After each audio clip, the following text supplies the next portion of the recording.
Okay, let's start this thing, folks. Good morning once again. Thank you all for being here. I think we have connectivity with those online.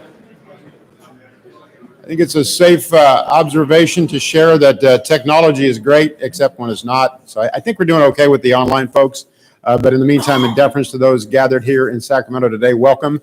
Thank you very much for being here.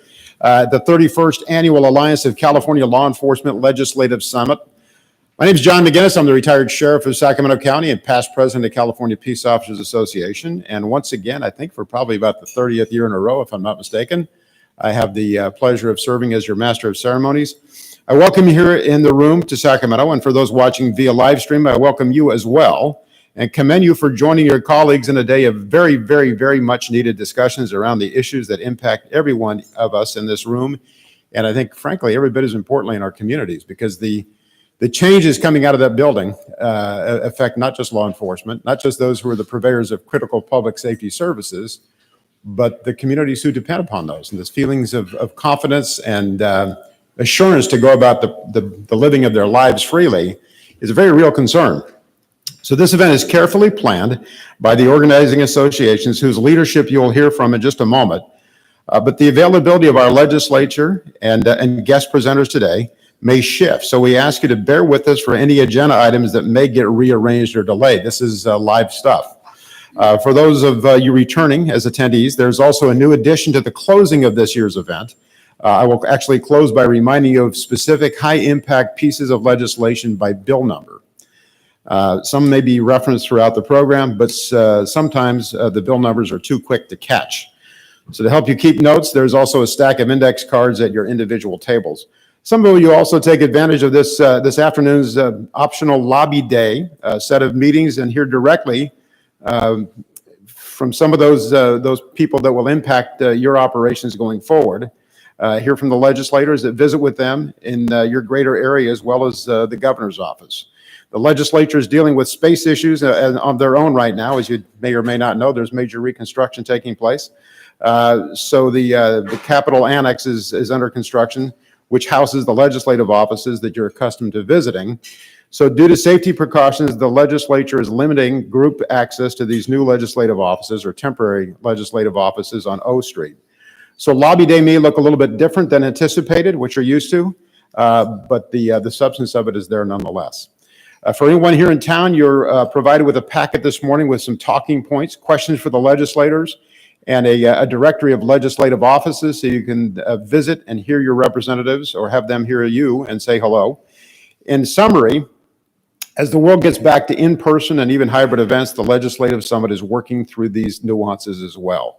So to officially begin, I'd like to ask you to please stand for some recognitions, followed by the flag salute.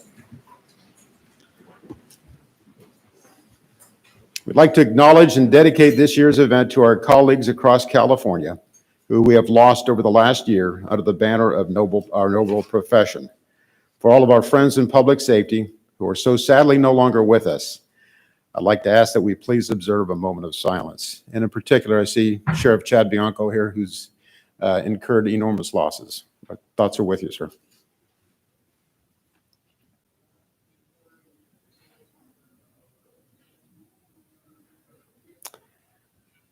May they rest in peace and never be forgotten. And now if you join me in saluting and pledging our flag, I pledge allegiance to the flag of the United States of America and to the republic for which it stands, one nation, under God, indivisible, with liberty and justice for all. Thank you.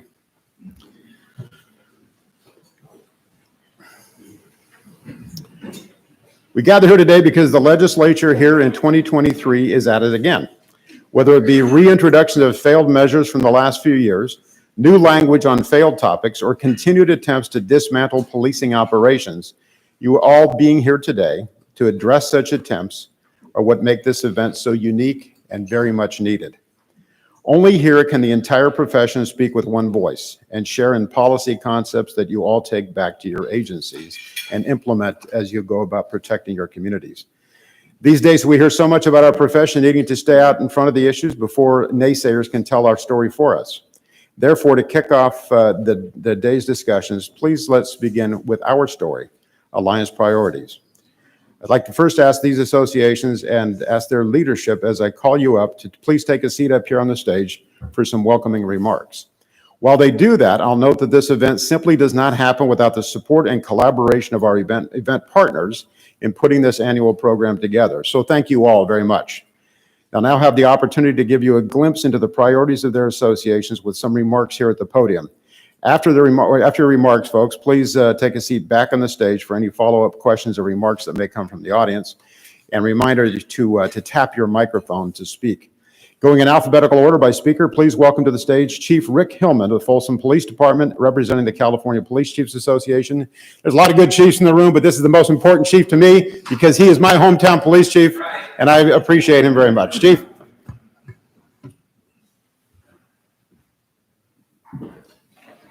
Good morning, sir.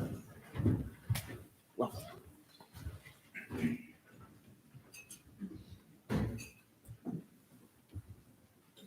Go ahead with your remarks. Oh, yeah. All right. Come on up. Sorry about that. No problem.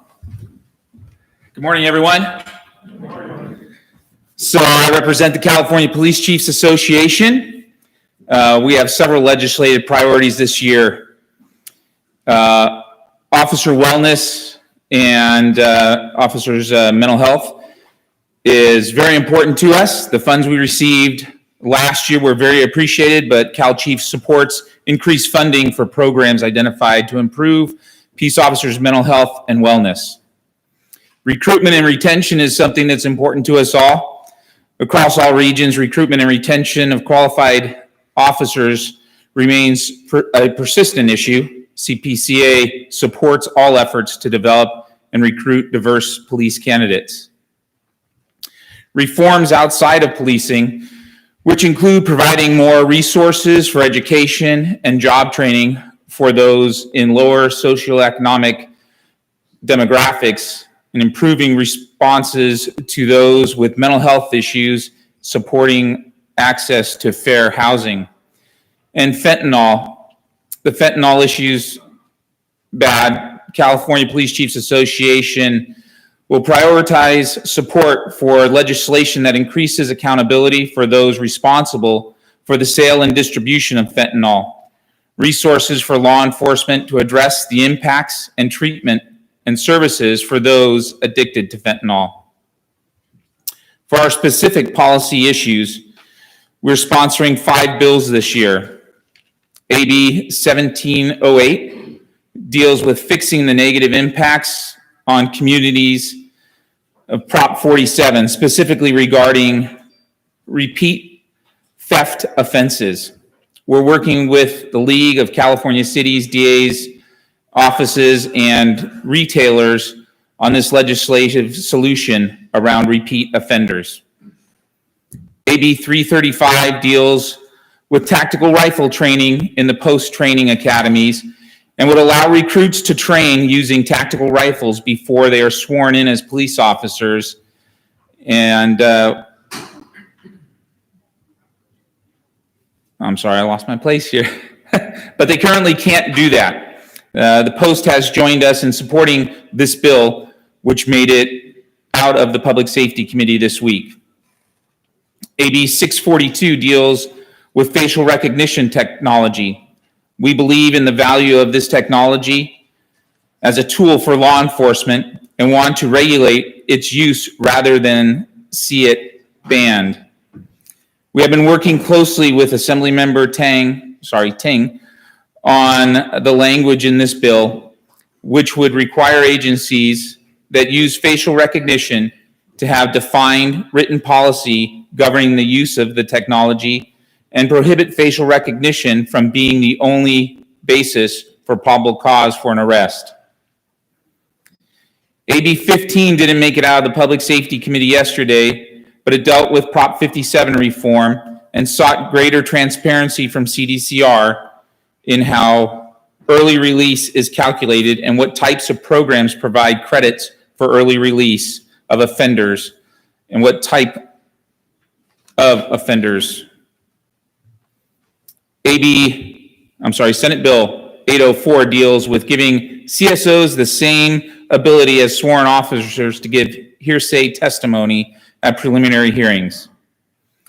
In addition to our sponsored bills, CPCA stands opposed to any bills that would seek to ban law enforcement's use of canine facial recognition, consent searches, traffic stops, and other limits on legitimate policing. We look forward to working with our partners. Thank you.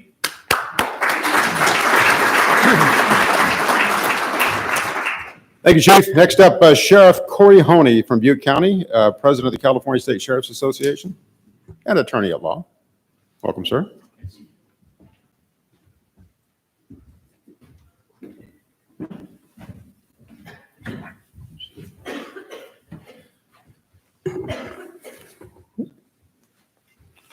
End up taking out your binder, and then you won't go around. So. It might be better.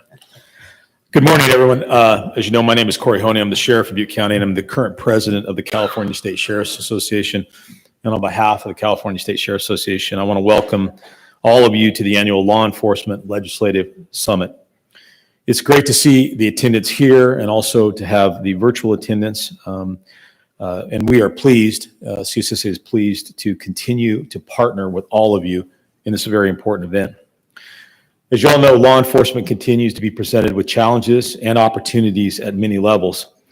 As elected sheriffs of California, we are committed to providing leadership, strength, safety, and compassion in addressing the needs of our communities. Of particular note, the sheriffs continue their efforts to maintain high levels of community trust, support, and interactions by ensuring the integrity, ethics, professionalism of sheriffs and their employees. As we clearly focus on protecting the public's safety and bringing offenders to justice, it's critical that law enforcement remain engaged and communicative with our communities. We strive to keep our communities safe and enhance and protect all funding for local public safety protection programs, including those that pay for deputy sheriffs on the streets and correctional deputies in our custodial facilities. In addition, those programs that support victims and assist critical investigations are important to make sure that funding continues for that. So that we may ensure that we are able to fund necessary programs, we will continue to pursue full reimbursement of the costs of the state and federal mandates and oppose unfunded state mandates on sheriffs. Additionally, the legislature should, in addition to a lot of other things, further address the damage caused by criminal activity and consider proposals designed to deter criminal behavior and increase accountability for those who commit crimes. As for our focus this year with regard to legislation, CSSA is sponsoring AB 750, which would clarify that members of the press cannot take civilians into or transport civilians within an area that has been closed by law enforcement because of a fire, flood, or other disaster. We have seen abuses of that in recent disasters and think it's important that we clarify that. Next, we're also sponsoring SB 564, which would increase the fees sheriffs are permitted to charge in connection with the service of civil process. These fees have not increased since 2015, and they do not cover the costs required by the workload that we're experiencing. We plan to fight AB 1090, which would allow county boards of supervisors to remove the elected sheriff from the county for cause by 4/5 vote of the Board of Supervisors. Our concern of that is the disenfranchisement of the electorate, as well as the fact that cause isn't defined with any specificity. We also plan to fight AB 742, which would prohibit peace officers from using canines to arrest and apprehend dangerous criminals. And we're watching closely and have some grave concerns about AB 93, which would prohibit peace officers from seeking consent to search individuals. We're concerned about the impact that that will have on proactive policing. Now, although we know that this year will present us with many challenges, we know that we're going to be able to meet those challenges and address them through the unity of purpose that we have with our law enforcement partners. So I'd like to thank you for being here today, and we look forward to continuing this important work together. Thank you, Sheriff. Next, we have retired Special Agent in Charge Ed Peckus from the California Department of Justice and President of CNOA. Ed.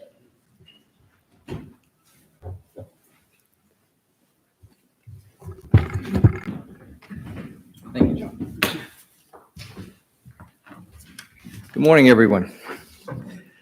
Rather than use this time to share our positions on our bills, I'm going to allow our analyst here, our lobbyist, John Lovell, to address that later. And I'm going to take advantage of this opportunity to share with you my personal perspective as where we are as a law enforcement family and our relationship with the public.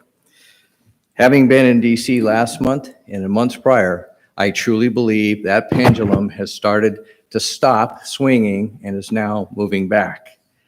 And I say that based on the conversations I've had with people throughout the country, research, and my own career experiences that started 47 years ago. It has only been recently that the public has taken notice of the overdose deaths we've had in this country. And if you look at the numbers, you'll see that we had more U.S. military officers killed in both the Vietnam and Korean wars. That's 23 years of battle. Folks, this is not the homeless heroin addict in the alley that's dying.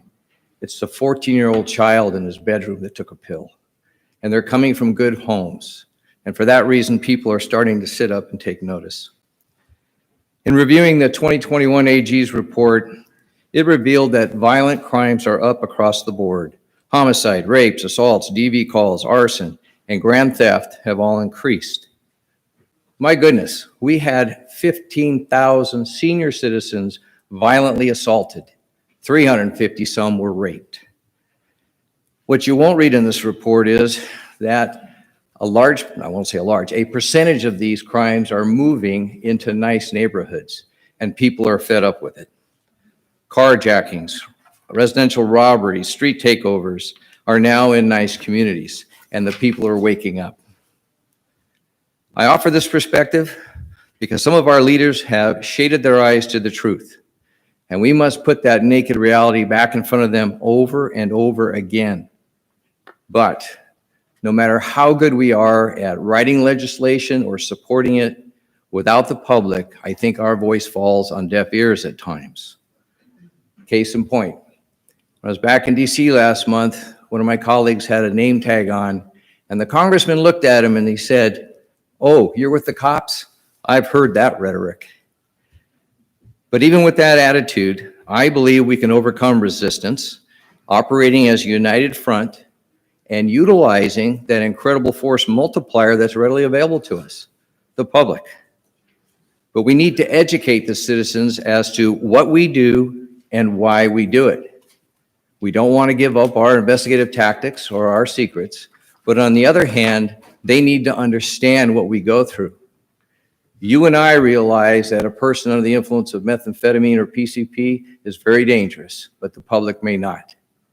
You and I realize through LAPD study that the taser only works 53% of the time.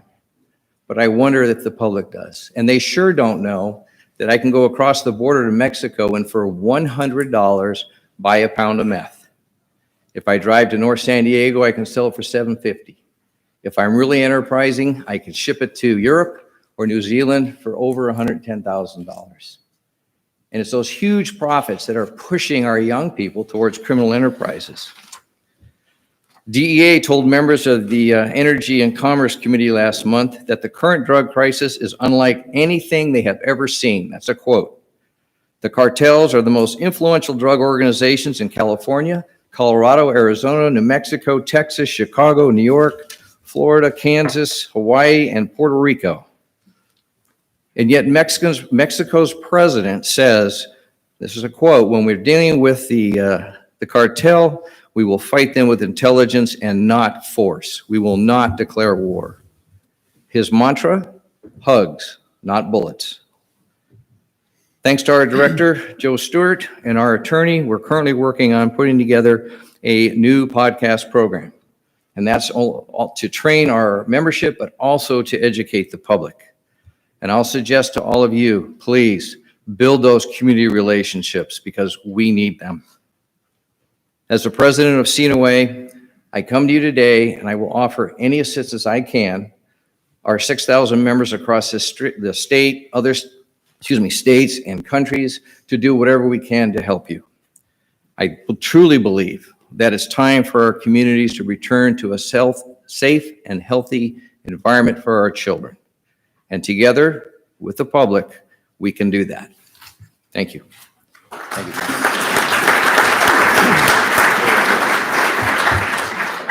Thank you, Ed. This is when the old John would have seized an opportunity to out Morgan Geyer, the Placer County DA, for showing up late. But given the fact that we just heard some just really, truly alarming statistics as it relates to fentanyl, I'm going to give him a shout out because his office has shown tremendous courage and leadership with a degree of success in prosecuting fentanyl murders. So welcome. Glad you could join us, Morgan. Great to see you, sir. Sorry. Next, we're going to hear from Chief Matt Shepard, Fountain Valley Police Department and President of the California Peace Officers Association. Chief.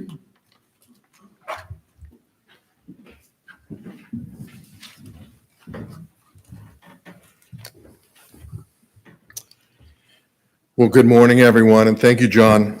This past year was a transitional one for CPOA with regards to our advocacy. At the time the new legislator was being sworn in last December, we transitioned the legislative work from our executive director, who sat in that role for nearly 8 years representing CPOA at the Capitol, to our new legislative advocate, Matthew Silverling, who's here today. And that's who you want to hear from, because he's in the halls of the Capitol. He's the one fighting the battle for us. Therefore, as an association that represents the breadth of California's law enforcement family, our voice speaking for issues impacting day-to-day policing will continue to fill the halls in Sacramento. The 2023 legislative platform that our board approved around the same time reiterated our commitment to the longstanding tenets such as supporting officer wellness, funding and initiatives, opposing decriminalization efforts, and or any proposals that attempt to weaken the integrity of our noble profession.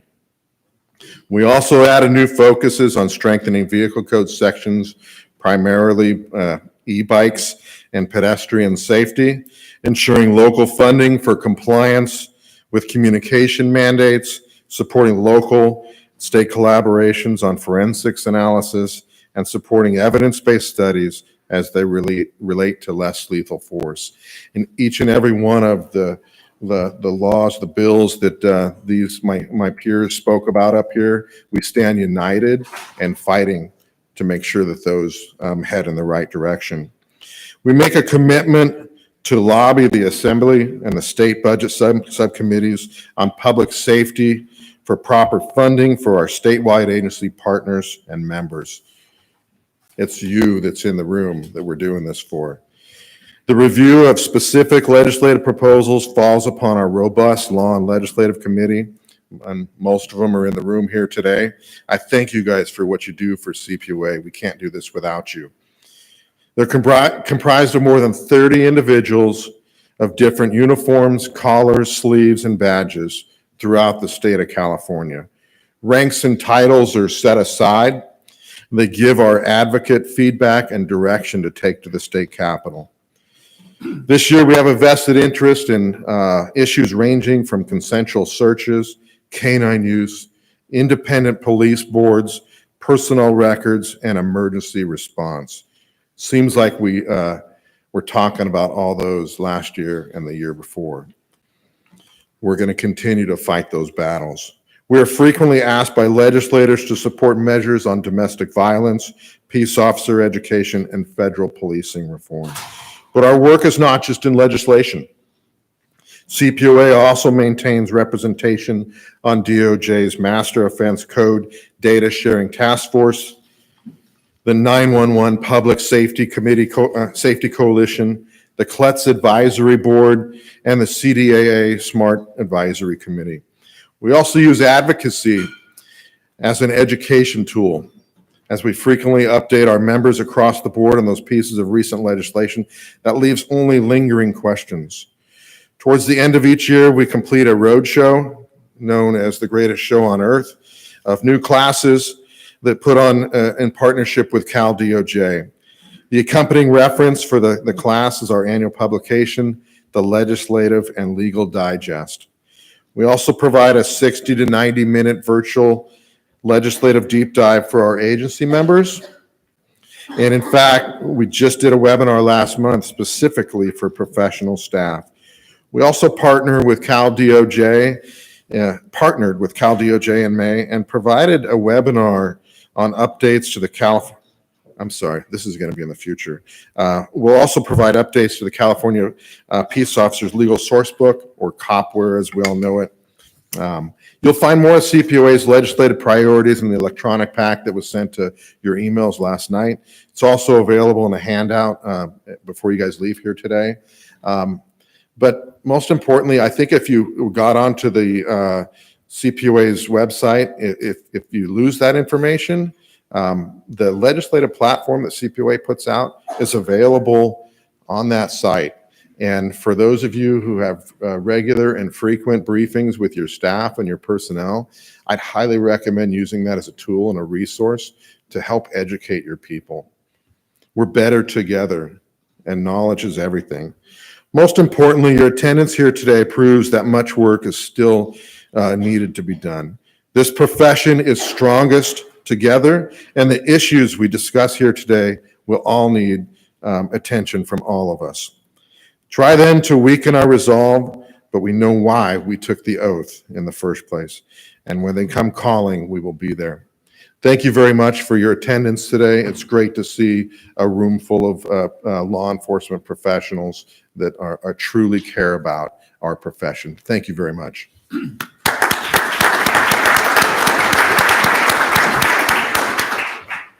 Thanks, Matt.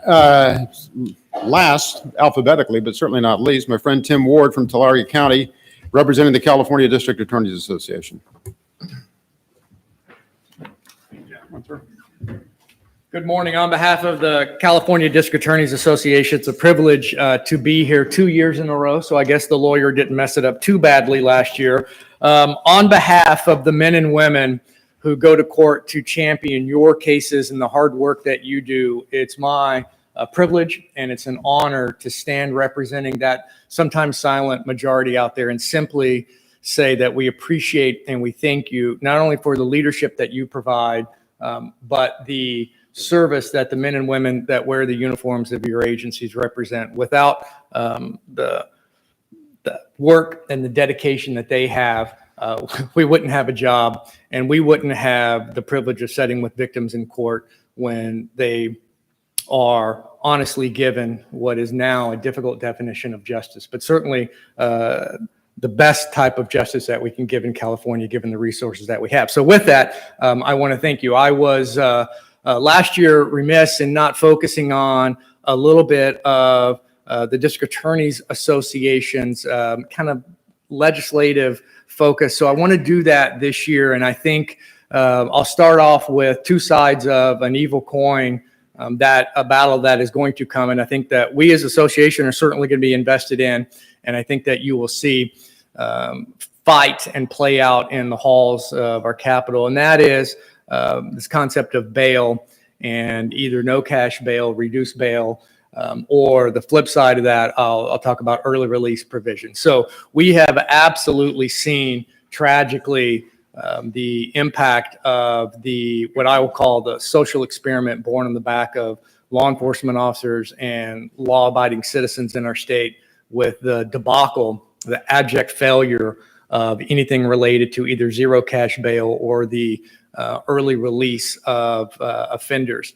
We've seen it time and time again, and that battle is coming.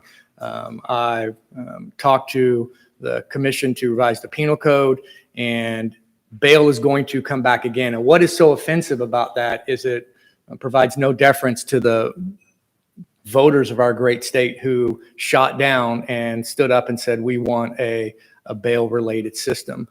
Currently, right now, across our courts across the state, we have a system of, I'll say, bail reform, bail improvement, probably the proper term, that's working, but that challenge is coming. The flip side of it is focus that we are going to have on a number of areas, whether it's trying to redefine violent felonies to eliminate someone from early release from Prop 57, to trying to get some meaningful punishments on enhancements that would not only increase sentences, and I know that's going to be a tough fight, or exclude someone based on a charge from being considered a nonviolent criminal and subject to early release. But the other side of that, which is a little more nuanced and quite frankly a harder fight for us collectively, is the shadow world of credits that inmates are being given and the early release calculated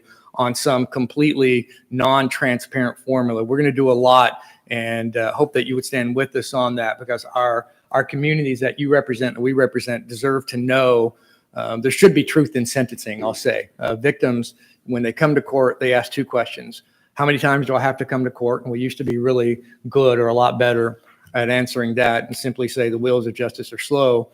But the second question that we always get, that's nearly impossible to answer now, is how much time is the offender going to get?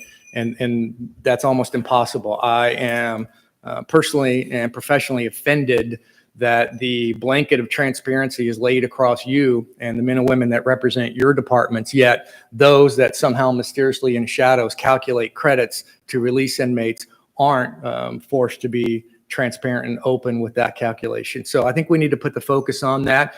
My colleague just north of me, Lisa Smitkamp, God bless her, is actively involved in that, and with the partnership of the Fresno law enforcement family, what they've endured, Sheriff, what you endured, it's tragic.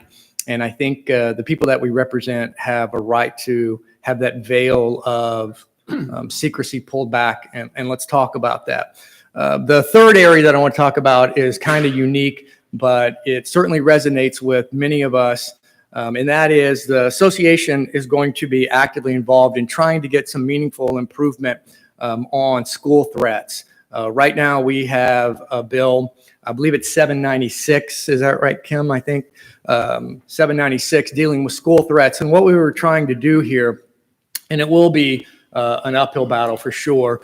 We're trying to redefine the penal code to allow the school itself or the administration of the school to be considered a victim for all of these statements that are being communicated either through social media or through third-party acts that our families and our school administration are having to deal with, yet under the historically outdated laws of school threats that are on our penal code books right now. It's antiquated and it's not working. So that's going to be a focus for us in the association. We'd hope that you would help us out on that. I know as a parent and as someone who has to deal with those cases in court, it's important to us.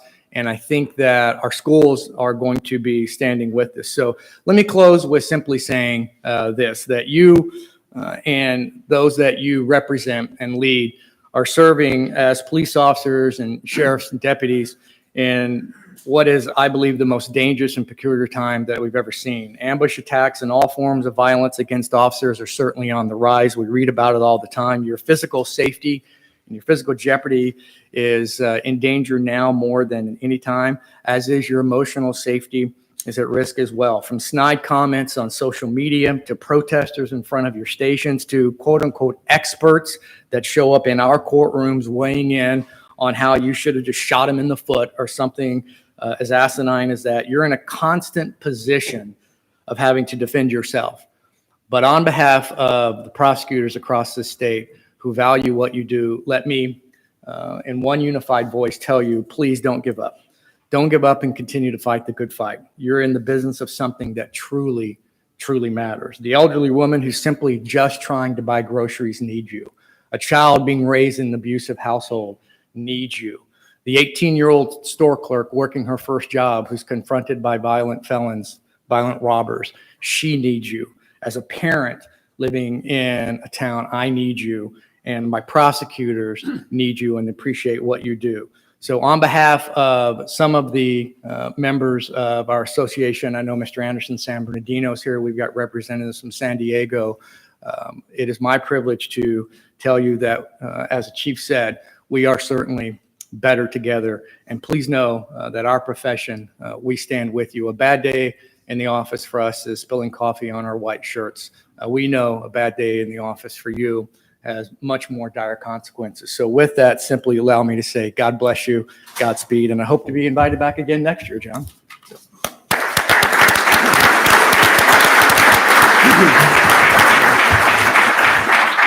Thank you, Counselor. Very nicely said. And the bar set pretty low because I've been back here 30 years. So, Wow. yeah, you'll be back. We do have it's scheduled for some questions and answers from the audience. I know we do have a legislative speaker who's here.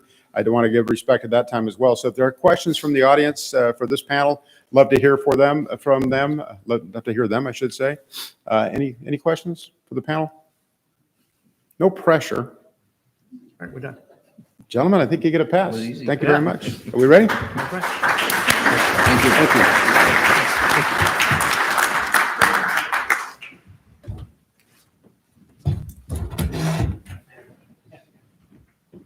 Now for our first 2023 in the legislature, what to expect item. You're in for a real treat.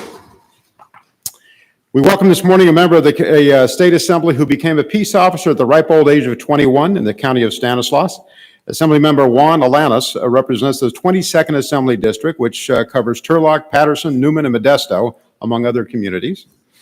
In his public safety service, Assemblyman Alanis has received numerous accolades, including a decoration for rescuing a child whose so-called father was trying to burn down a house with a daughter inside.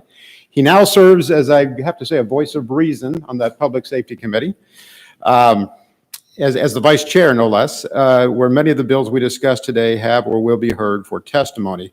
Assemblyman, we welcome you here today. Thank you very much for what you do. Thanks for your voice of reason and wisdom and patience, and continue to go back every day to that extraordinarily challenging calling. Thank you, sir. Welcome.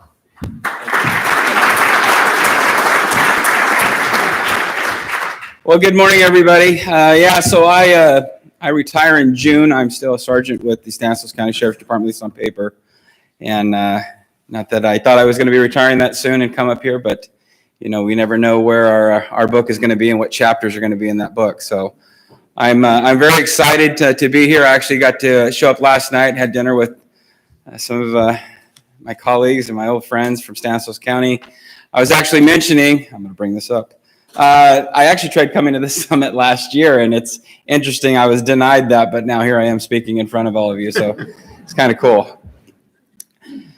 So it's a little different being here in Sacramento, especially being vice chair of public safety. It's watching my new colleagues now and their points of view, the stories you hear. You know, like, I can't believe they did this, can't believe they did that. I get to watch it now and see it. And so I look at it as my job to actually educate them, bring my experience from law enforcement and explain things to them. Like yesterday, during one of the testimonials, they were talking about they're trying to get rid of consent searches, as you guys already know. And one of the witnesses they had up there was talking about, well, CHP's been doing it since what'd you say? She said 91 or 2001. She said 2001. And she says, yeah, they've been doing it since 2001. Well, I'm sure most of you remember Operation Pipeline, where basically they were forced into that, right? Because they got in trouble, and we ended up having to now document all of our stops as well. So I was able to bring up some of that. She made it look as if it was something that they were doing. Now that was something they had to do. And not many people on that board knew about that kind of stuff. So those kind of aha moments I get to have. And on the floor as well, they also, they've asked me, I've been asked about tasers. I know we just talked about tasers a little while ago. And what are the differences between a personal taser and one for law enforcement? So I get into the details about that, how ours is offensive, theirs is defensive. And they listen, and they actually are understanding. And I'm actually been asked to be on a lot of committees now. We got special select committees that the Assembly gets to be part of. And being the one of 18 Republicans in the Assembly, it's very cool that now that they're reaching out to me and looking at me as a resource to actually ask some of those questions and be part of that. So I'm really enjoying that. So as I got to hear part of the bills that you guys talked about, I'm very thankful. Yesterday, I was actually able to get unanimous votes of ayes on a couple of bills that I presented. One is on Prop 47. I'm sure all of us know about Prop 47, and listening to other colleagues of mine bring up their Prop 47 bills and basically just get shredded by the committee, we took notes, and we approached it a different way. We worked with other committee members and staff members, and we're actually able to get it to pass. Because a lot of people want to see data too. We can argue it back and forth, but they want to see the hard numbers. So we'll get them some hard numbers, and I'm very confident that we're going to prove our point. A lot of our retailers, unfortunately, are moving out of the area. They're also closing up shops just in our counties and our towns. And the first ones they start with are those that are low income, that are underserved. And from what I understand from my colleagues, those are the ones that they're trying to help take care of. And unbeknownst to them, those are the first ones that they're actually hurting. So those are some of the points that we're trying to make. Another bill that we had was allowing our cadets in the academy to allow them to have their rifle training in the actual academy, so that we're not sending them back and retraining them. That's something that Post actually reached out and asked us to be part of. So proud to be part of that, and also getting everybody giving me a bunch of eyes on there as well. So it was a very good day for us yesterday.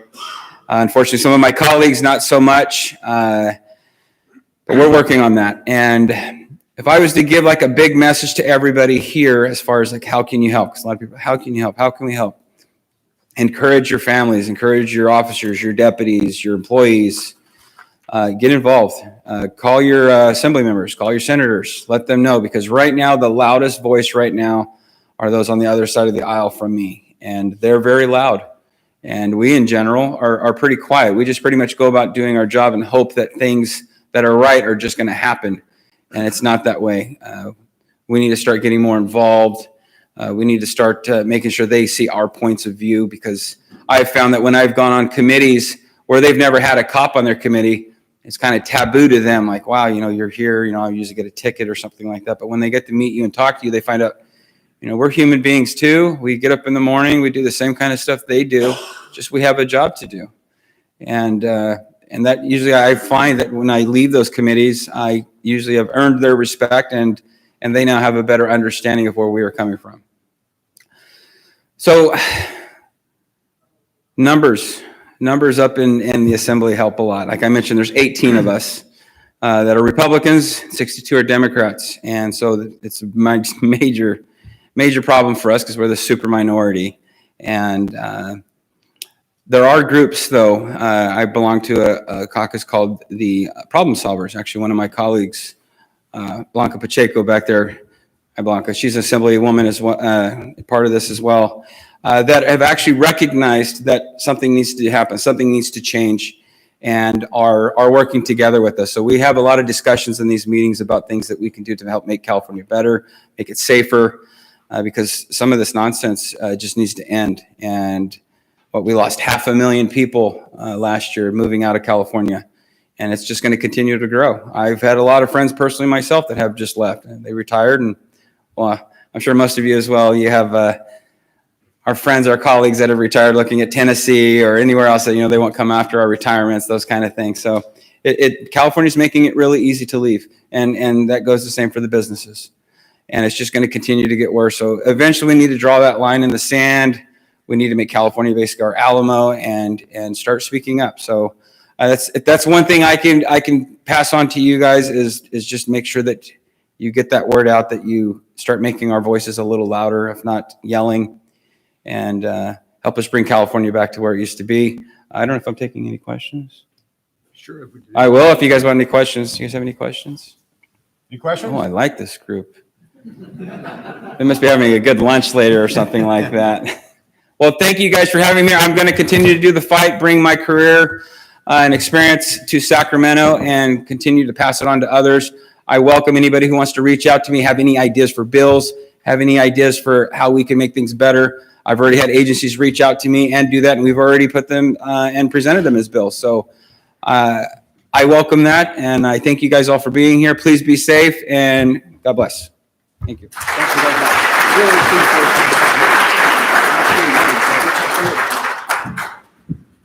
Thank you very much. A great voice of reason on that Public Safety Committee, which you think would just be a great place to be, but not so much. Okay, moving on. To capitalize on the legislative conversation, it's now time to turn to one of the more popular agenda items each year, the Legislative Landscape Advocacy Panel.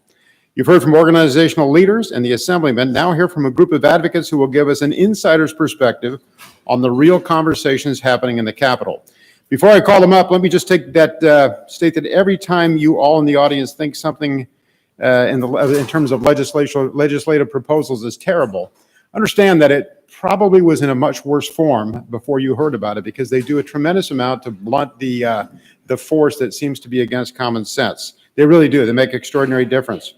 Believe me when I say they were, before these advocates were able to lessen their blow, much worse, I think, in almost every case.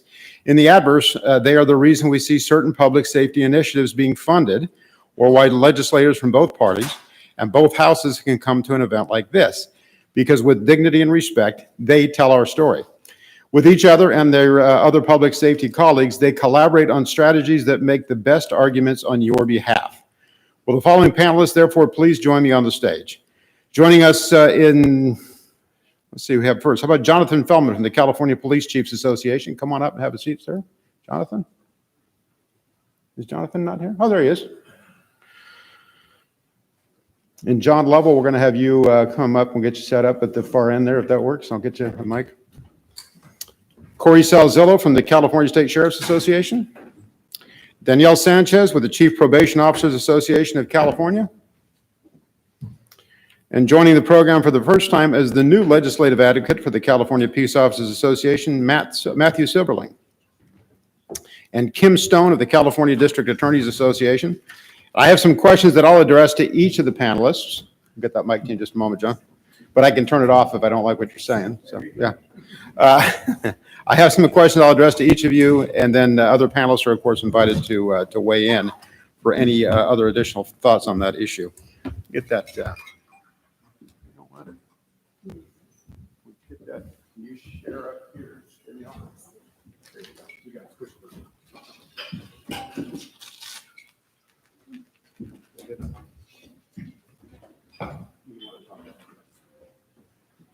Thank you for sharing.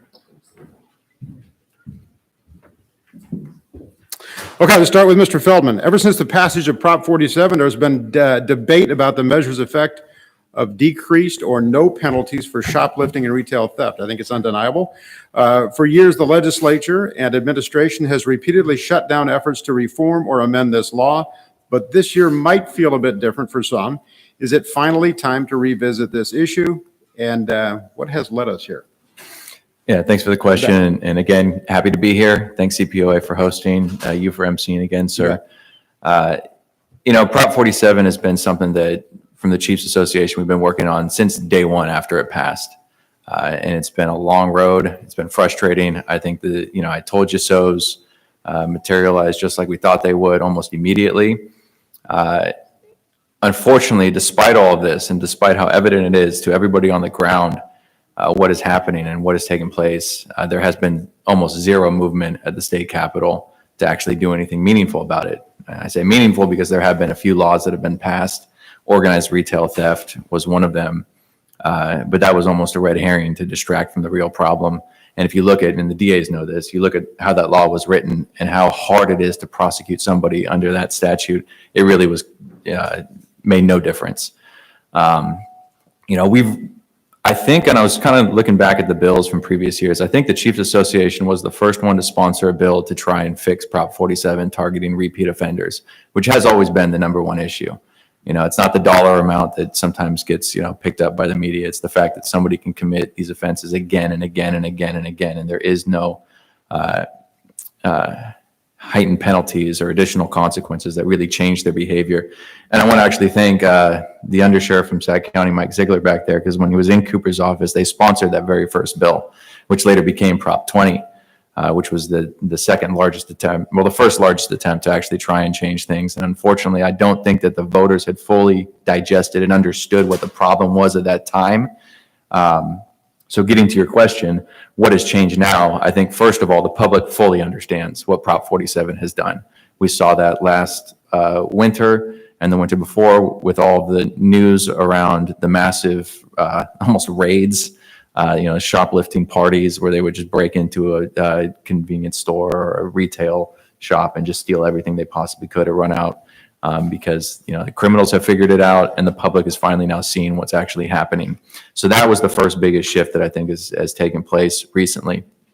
Indicative of that is the fact that last year there were probably about 12 bills introduced at the start of the year dealing with Prop 47, trying to either fully repeal it, amend it, or tweak it around the edges. And those were Democrats and Republicans that were carrying those bills. Unfortunately, every single one of them died. And that's largely because we have to run through public safety policy committees that are diametrically opposed to raising penalties in any case for any reason at all. But nonetheless, seeing how many other legislators were now interested in fixing the issue, who understood the impacts of Prop 47, and how many stakeholder groups are finally starting to weigh in outside of just law enforcement. And this is the other big change that I think has taken place that gives us a little bit of hope. The League of California Cities supported a number of those bills last year, including a bill to fully repeal Prop 47. And I think that's the biggest game changer. Look, we can't convince the legislature or law enforcement The retailers and the big box stores can't convince the legislature. But individual council members and mayors demanding change, if we get a group of diverse city mayors from across the state, all lined up saying we have to fix this, not repeal it. I don't think that's politically palatable in this state, but to fix it, meaning to differentiate between the first-time low-level offenders who it was meant to help and the repeat offenders, the criminals who are taking advantage of it. I think that's doable. And so Chief Hillman mentioned in his opening that we are sponsoring another bill this year, going after the repeat offenders. It's a tough road ahead, likely going to be a multi-year effort. But we have a coalition that includes the League of Cities as a co-sponsor. So we have the mayors and the council members now that are going to be up there with us demanding that things get fixed. We've got the DAs and the California Retailers Association. So we've got the big box stores who have resources that we don't, available to expend in this for this cause. And we're going to see what happens. I mean, I think it's still going to be difficult to get anything through the legislature, but I think a massive push with council members and mayors at the front will give us our best shot. And I'll say this, I am convinced, and all of us up here are good at vote counting. That's part of our job. I am convinced if we got this bill to the Assembly floor and the Senate floor, we could pass it. I don't even think it would be that difficult. I think easily we could get 41 votes in the Assembly, and I think easily we could get 21 votes in the Senate. Probably more. It's these dang policy committees that are holding it up. It's a select small number of members that are standing in the way of what all of their other colleagues want, what the state wants, what the state needs. And that really also, in terms of being a game changer, is where we're going to have to focus our efforts. And really, from our perspective, it's going to be getting those mayors and those council members from those policy members' districts to really start weighing in and putting pressure on them. I don't know if it's going to change. I think it's still, going to be difficult. And if we've got to go back to gathering signatures and putting something else on the ballot again, I think the League of Cities has resources.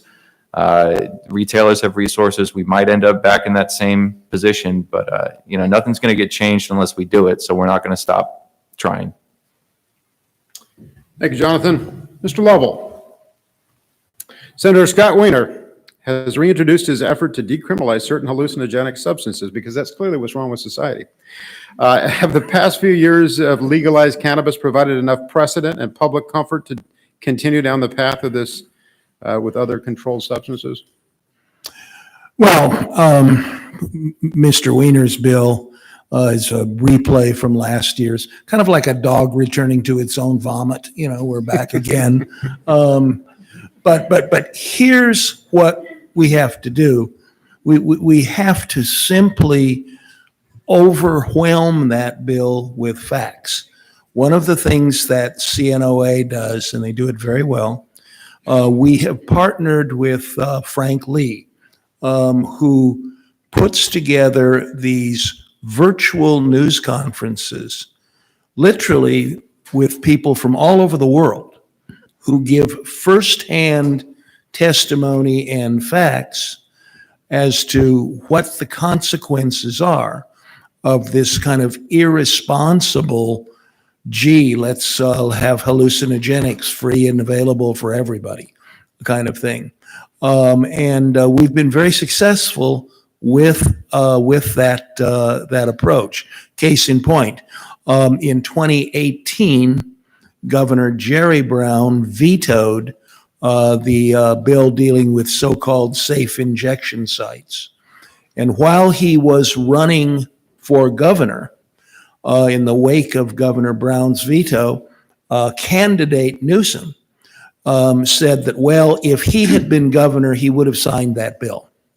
But what we did in upcoming years is we had these worldwide news conferences. We brought in facts that showed that with injection sites, you actually had in Canada, for example, you had a 1,000% increase in accidental overdoses. Result being that when Senator Wiener's bill on that subject got to this governor, notwithstanding what he had said, he wound up vetoing that bill. We'll be doing the same thing here, is just going through all of the facts, debunking the so-called 100% science with hallucinogenics.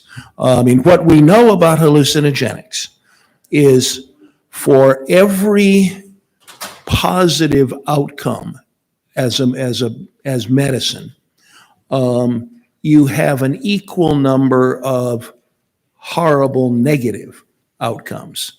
And the problem with a bill like SB 58, that's Senator Wiener's bill, is that it doesn't allow for any of those scientific realities.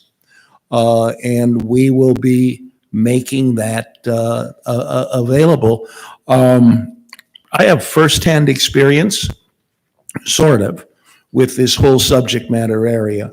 When my wife was 18 years old, she went to a party, and she was this straight arrow Catholic kid.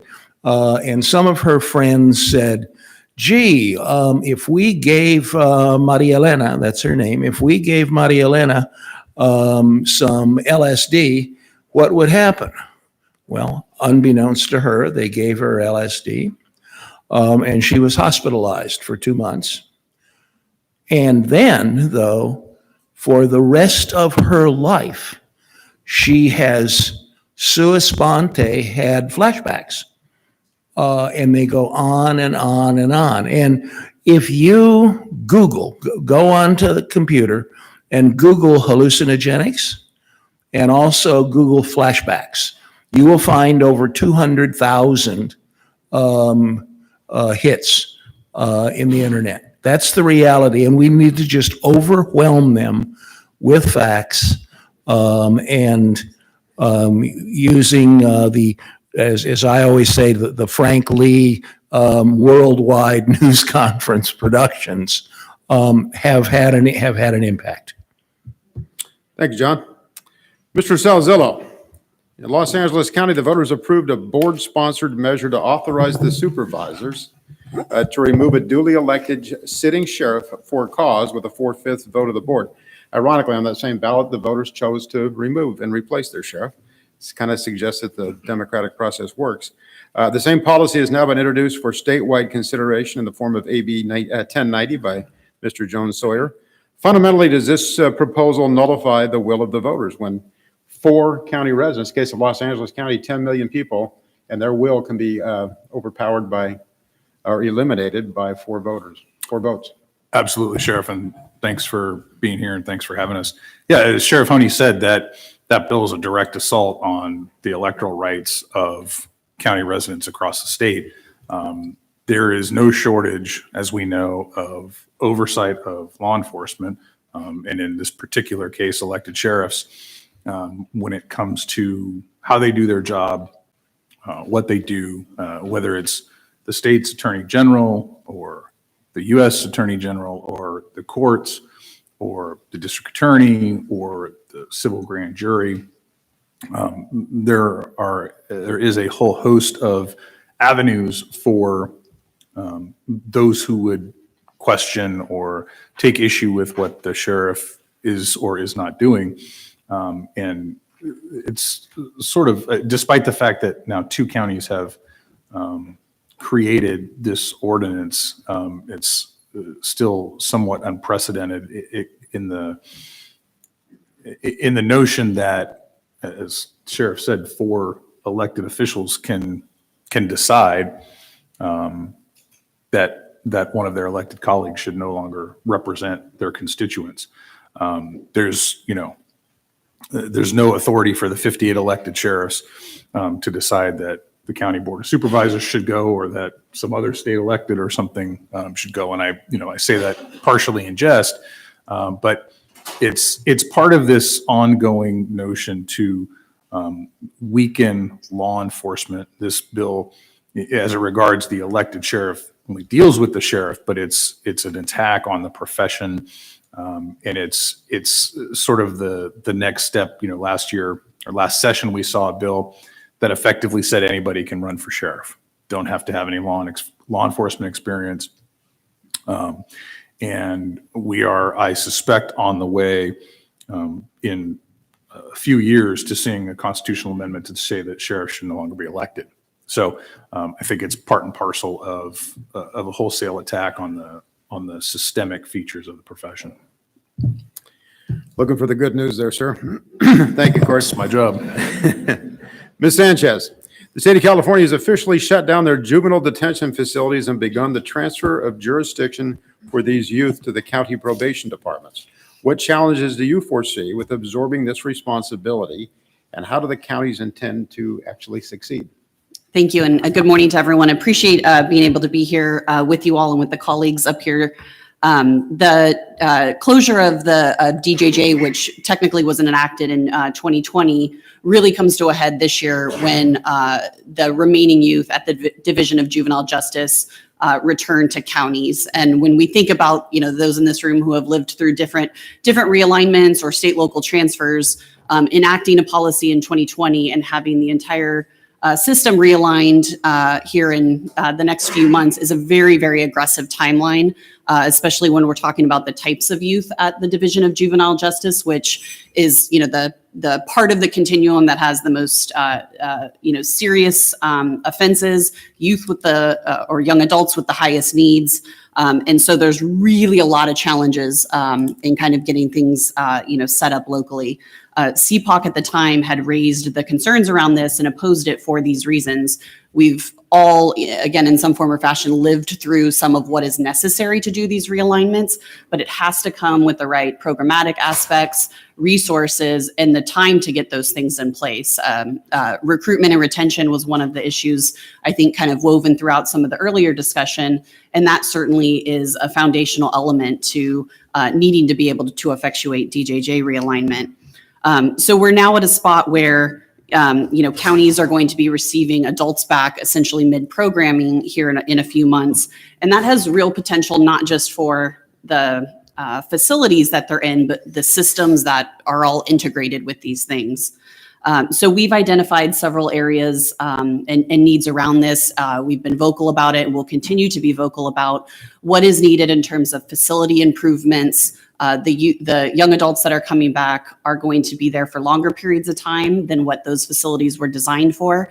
There's a desire both at the state level and local level to continue to do a lot of programming for them to assist in their reentry, but that requires modernization, designated spaces to be able to do that. We know that DJJ has had very specialized sex offender treatment programs, behavioral health programs, to look at how do we do that locally in a county or several counties that have one youth. How do we make sure that we're building out those systems to be responsive to it, but yet not have necessarily the numbers to do it, you know, in each county. And I think, you know, there's also gaps in some of the statutory language that we've identified. In terms of, and I think others in this room have as well, in terms of how have some of the transition, for example, around sex offender registration tracked to some of then the movement of these youth locally. So there's a lot of challenges here. I think, again, there's experience and the knowledge and capacity to do this, but it has to be met with the state's ongoing commitment, not just in the current year, but the out years. And something that we have been very vocal in saying is we can't lose sight of just the enactment of the policy, that the implementation is really where it matters. And we can't allow the point in time to be forgotten with what we need, again, to continue it in the out years to be successful. So we'll certainly continue to raise those needs locally, recognizing that, again, they have impacts not just on, you know, the youth and the facilities, but really on the broader systems that are kind of all, you know, represented here today. Thank you, Janelle. Mr. Silverling, over the past few years, we've seen the legislature elevate the subject of tiered de-escalation regarding use of force, but currently a debate prohibiting the use of various non-lethal de-escalating options, including the carotid constriction, which never was a chokehold, by the way, pepper spray in juvenile facilities, and this year's measure to legislate the use of canines in law enforcement, among others. Can you talk about that canine bill and how this effort to remove tools effective policing, officer safety, and morale are going to ultimately play out? Thank you, sir. Again, it's Matthew Cyberling, and just wanted to thank CPOA for putting the trust in me to actually sit up here and represent you guys. I'm very humbled to be here and look forward to the fight ahead, because it's coming. Starting with this bill that I was just asked about, I think there's probably no other bill, at least in the past couple of years, that I've been stopped in the street and asked about or pulled into meetings out of the hall more than this canine bill. There's not an issue, and this kind of is prolific throughout the state legislature and the state capitol. When a member introduces a bill that has something to do with dogs, I mean, people come out of the woodwork, and you have hundreds or thousands of people that will show up for hearings, line up out the door, spend their time there to testify either for or against. And I don't think this bill will be any different. But kind of fundamentally, to the heart of the question, I mean, it's basic common sense that if you're removing non-lethal tools in the use of force continuum, basically, and I'll say it in this room here, and we're trying to find a way, or an artful way, to discuss this with the committees and with legislators. You're going to get to the end of that use of force continuum much more quickly if you don't have options along the way to nullify issues. The big one that we had a fight with in the legislature a couple of years ago, the carotid restraint. The bill was literally called chokehold. The legislative council put that in the bill as in the title. And we spent the better part of that year trying to convince legislators how bad of an idea it was because of how effective of a tool that was, because you're no longer able to use it. And to even make matters worse, you'd have no idea how hard we had to fight to actually allow officers to use that self-defense tactic if and when their life is in danger. I mean, they were even trying to take that away, and we were able to, at the very end, have Mr. Gibson put in a letter to the Journal to allow it for that use, which is laughable. So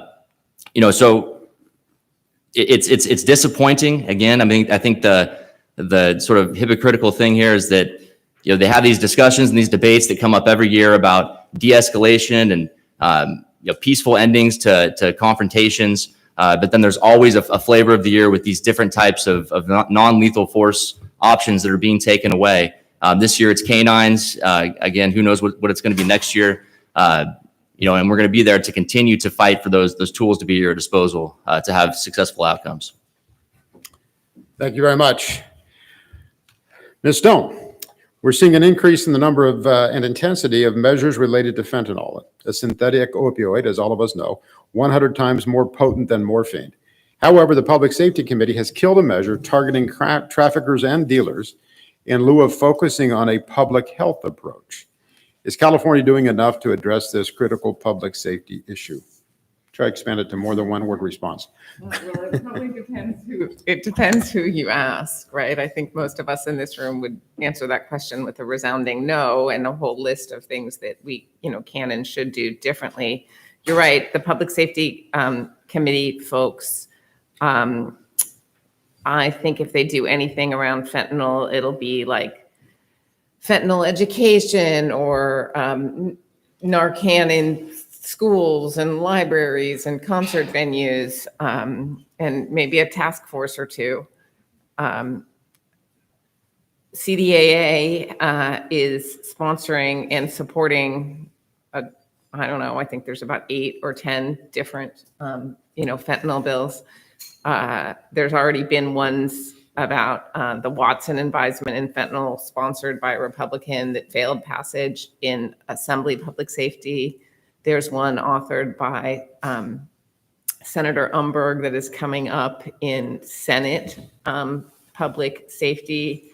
We've also got bills authored by Democrats, AB 701, Villa Padua, to add an enhancement for a larger quantity of fentanyl, the amount that would be equivalent to like 30,000 plus individual doses right now is not an additional sentencing enhancement.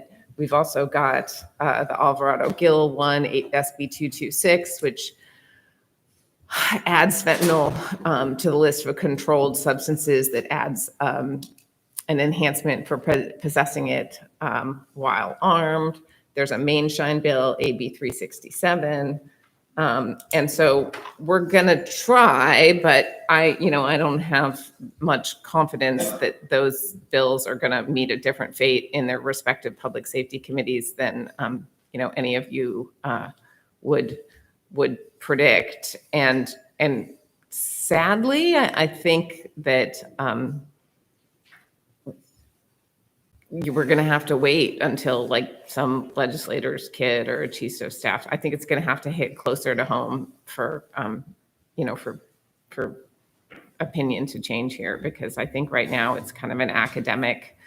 I think that they realize that there's the problem, but I think that they're sort of falling back on the longer sentences don't make us safer. We need education and treatment and, not sort of strong law enforcement responses. And so I think we're going to just see some more bad stuff happen. Again, I'm sorry to have more bad news, but I do. I mean, when John Lovell answered the question about the Wiener bill, I was watching you all in the audience, right? And you really started to pay attention even more when he talked about his wife and that personal story, right? Just like everything we do, stories are much more compelling than facts, right? And, we have really compelling stories. Zach Didier, the kid from Roseville who, thought he was buying one, I think it was a Percocet or something like that on Snapchat, and it turned out to be laced with fentanyl, and that kid died. And I think, sadly, we're just going to need to continue to highlight those stories, and eventually the power of those, may help us get where we need to go. Well, I'm impressed that you got it beyond one word. Just no. Yeah, of course. Can I just not to put too fine a point on it, but I think Kim really pointed out one of the sort of systemic issues that we face here in Sacramento, which is everybody in this room, and I think most people in the community understand the danger that fentanyl poses. And when we try to push forward efforts like an advisement similar to a Watson murder advisement in a DUI case that says, hey, you're being convicted of manufacturing or distributing a controlled substance. If you continue to do this and somebody dies, you could face a murder or manslaughter charge, right? It doesn't actually increase any penalties. There are bills that would increase penalties that add fentanyl specifically to the quantity enhancements that exist for other types of controlled substances. But notwithstanding the stories that we hear every day about fentanyl poisonings and trafficking, the legislature is so entrenched with this, this illusory notion of mass incarceration, and that we can't do anything that exacerbates that they will fall all over themselves to kill those bills, despite the fact that they're fairly reasonable responses. And it's not, some excessive reaction to these things. But again, it's so entrenched in that theory, and that's gone back decades to, the prison overcrowding and this notion that we shouldn't expand felony liability because of three strikes. It's a systemic chasm that we face. Huge. Thank you. Mr. Feldman, back to you, sir. Several bills have been introduced this year that shift work and responsibilities away from sworn peace officers to those civilian or unsworn counterparts and as public servants. These range from lower-level traffic stops, calls related to homelessness, disturbing the peace, incidents involving drugs and alcohol, or clear mental health emergencies. Is this approach well-advised? What could go wrong? Well, quick answer is a lot could go wrong, and it's probably going to go wrong if those bills go through as they stand now. This is a bit of a complicated one. I think, even in the conversations with chiefs and talking to the colleagues up here, which first I want to say real quick, welcome up here, Matt. It's the first time on this panel, but we all know Matt very well. We've worked with him for years and years and years. He's one of the best lobbyists, public safety lobbyists that we've got in Sacramento. So I'm excited to keep working with him, but in this new capacity. So I wanted to give him a shout out. But back to the question, we've all had the conversations about, fine, let them take the calls, let the fire guys go, let the EMTs go. We don't want it. We're not out here to be mental health professionals and respond to all these calls.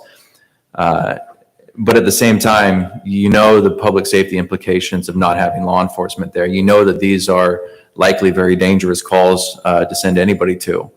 And even if you replace law enforcement with fire or EMT, you're going to be the first ones that they call anyway. So what problem are you actually solving, and is this a solution? I think there's a balanced way to approach this. You know, look at LAPPL just put out a list of crimes that they don't want to go to anymore, and it was much longer than the list that is in some of the bills that we've seen put forward this year. San Francisco, I think, had similar conversations. Not that we all want to emulate LA and San Francisco. I don't think that's a good idea. But it does seem that there's some opportunity to have a conversation here about the response to certain calls. But I think excluding law enforcement is inherently dangerous, misguided, and is not going to be the end result anyway, because you're going to have to show up. You know, which fire department do you think is going to go into one of these calls alone when there's the even slightest sign of danger? I mean, they're just not going to. They're going to call you. And that happens. I mean, there are already these teams out there, you know, civilian teams that respond to mental health calls. And from the chiefs in those cities, they tell me that, you know, they get dispatched along with them.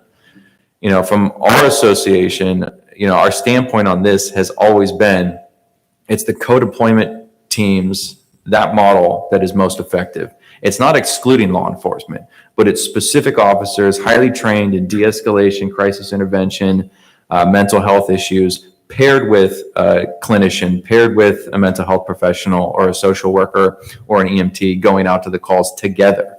It's not, you know, exclude law enforcement for some reason, you know, because they think bad things will happen. It's no, let's put the right teams together, the right units with a diverse background, so you can have somebody there to protect the public, and if things get out of hand, step in and you know, have the powers to arrest and the powers to detain, but also have somebody on scene with, you know, maybe a medical license so that they can access those HIPAA records. They can find out, oh yeah, this person is actually in, you know, our system for, you know, schizophrenia or some other mental health disorder that law enforcement wouldn't, you know, innately have access to. That's the appropriate response. And that's going to be our argument, you know, against the bills coming forward this year. And then the last thing I'll say, you know, about this issue is it's got to be nuanced. It's got to be, you know, it can't be a one-size-fits-all approach, right? What works for LA and what works for San Francisco is not going to work for the small towns in the Central Valley or up north. They do not have the types of resources to put forward additional units, teams, you know, whatever it is.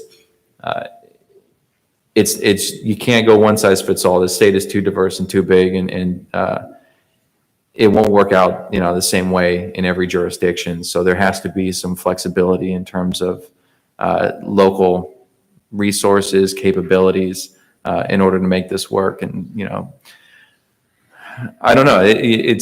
I imagine fire and the EMT guys are going to oppose the bills because they don't want these calls themselves. So, you know, if there's law enforcement, fire, EMTs, even local governments opposed to the bills, I don't see them going anywhere.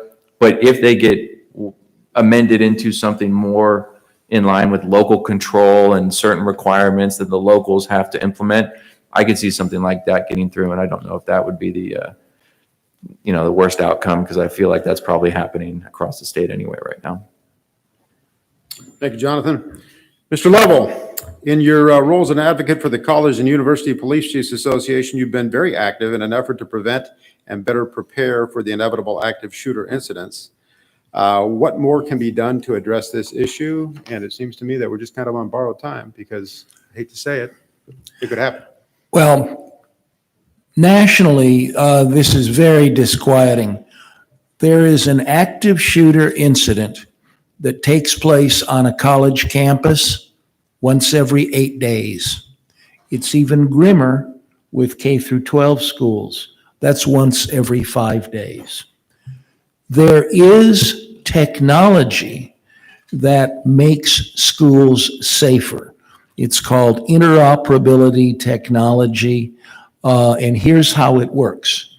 Schools that have this, if there's an emergency situation, a school official presses a soft panic button on their cell phone, and first responders then have real-time audio and visual as to what's going on. They know where the shooter is. They have the ability to instruct every teacher to lock his or her doors from the inside. They know if there's hostages. They know if there's escape routes. They know it all. A number of states in the country have this technology. To California's eternal shame, they have not implemented this. This is something that the college and university chiefs have been passionate about. In fact, their president, Joel Justice, is here today, and his leadership in this area has been awesome. Here is a step that I would propose to everybody here. There is a bill by Senator Portantino called Senate Bill 2. And what it does is it does some cleanup, some restrictions on where people with concealed weapon permits can go. Now, there's some controversy about that. But my suggestion and what we have said to the author of the bill is amend the bill to make it more meaningful. Make this kind of technology available in California so that schools can be fully protected. What I am asking each of you to do, each of the organizations here, is to, if you have issues with the bill, SB 2, then by all means oppose the bill, but also ask that it be amended to include interoperability technology. And if anyone wants any background information, please call me, call President Joel Justice, and we'll give you chapter and verse. But if everyone in law enforcement, says, hey, you don't get to ignore this life-saving technology anymore. And California has frankly been disgraceful in its ignoring of this technology. When SB 2 comes up, please call us, please join in asking that that interoperability technology be included in SB 2. And if you have other issues that you are opposed to in SB 2, then say a particular association opposes SB 2 unless it's amended. So you lay out all of your other objections that you may have to SB 2, but you also ask them to do this. And I can't tell you, I can't overstate how important this is. Thanks, John. Mr. Salzillo, Proposition 57, passed by the voters in 2016, allows felons who committed so-called nonviolent crimes to earn early parole. With such crimes as domestic violence, human trafficking, and rape of the unconscious not classified as violent for the purpose of early release, is it time to revisit and reassess this approach? And how challenging is it based on the fact that it's actually a constitutional amendment? Thanks, Sheriff. Yeah, it's exceedingly challenging, notwithstanding the fact that I'm not a smart person, but the word violence is in the title of domestic violence, and yet it's not a violent felony, so I don't know exactly how that works. But it's a problem that has plagued us for years, certainly since Prop 57, and it's understandable, and when you have lists of crimes that are designated as serious and violent felonies, that there are inevitably going to be things that are excluded. But we've had these debates for years, and it goes back to what I said earlier about this entrenched notion of We're not exposing more people to felony liability, and we're not giving courts and prosecutors the opportunity to use the tools, chief among them 3 strikes, against those who continually decide to violate our laws. And so we've, in these efforts to, I think, what I would say right size some of the list of crimes that exist, as you said, things like domestic violence, human trafficking, all forms of rape, rape of an unconscious person. To the average person on the street, they would look at you funny if you asked them, do you think rape of an unconscious person is a violent crime? I mean, the diversity of answers would be minimal. And so notwithstanding that, you have this fundamental just aversion to anything that could create more penalties or more accountability for those who choose to commit crimes over and over again. And it's absolutely time. We've been trying to revisit it for years. Very limited, a bill that merely adds felony human trafficking to the serious felony list can't get traction. And it's not, it's not Republican or Democrat. It's what my colleagues have been talking about, which is you have a small subset of legislators who get placed on the public safety committees and become effectively gatekeepers against any good legislation, so that their colleagues who as a body or as bodies are more understanding. And if those ideas were allowed to be presented to them, as Jonathan said, a lot of these things would pass the Senate and they'd pass the Assembly, but they don't even get the chance because of the rules in the committee structure. So. I real quick. Sure. I want to add, this is the situation now. So as dire as it sounds, I don't want anyone to get a feeling that this is we're never going to succeed in these efforts, right? We will get, pieces through, here and there. But eventually, and we all feel the pendulum shifting, it's going to swing back and we will get this stuff through. So I just want to make it clear, we're not going to stop trying, and we need the support from everybody here to keep going. If we give up and trying to amend Prop 57, if we give up on trying to amend Prop 47, then it's never going to get done. It's got to come from us. Legislative work is largely a game of attrition. It's, can you outlast your opponents? Can you keep going longer than the other side? Can you wait for the time to be right? And so while we are in a situation now that is incredibly difficult for us to gain traction on these issues, look, we have a new speaker coming in July. We may get an entirely different makeup in the Assembly Public Safety Committee. And the new speaker coming in is more of a moderate. I mean, I won't consider him a moderate, but he's from the Central Valley, a rural district. Though we all know him up here, he's been much more mindful about public safety, much more engaged with our associations than the current speaker. And so there's an opportunity. Maybe we get a different committee makeup then. I mean, we still got the Senate, which is going to be difficult, but there's leadership change coming there when the current pro tem terms out, and new chairmanships and new individuals are going to take their seats. So, we just have to keep going, not give up, take our lumps now, learn from them. And then, eventually we will have our opportunity. So I just want to make sure. Can I just enthusiastically agree? And the reason is. So I'm the pessimist? And no, I mean, we all get down. Yesterday was Tuesday, but, which is when the public safety committees meet.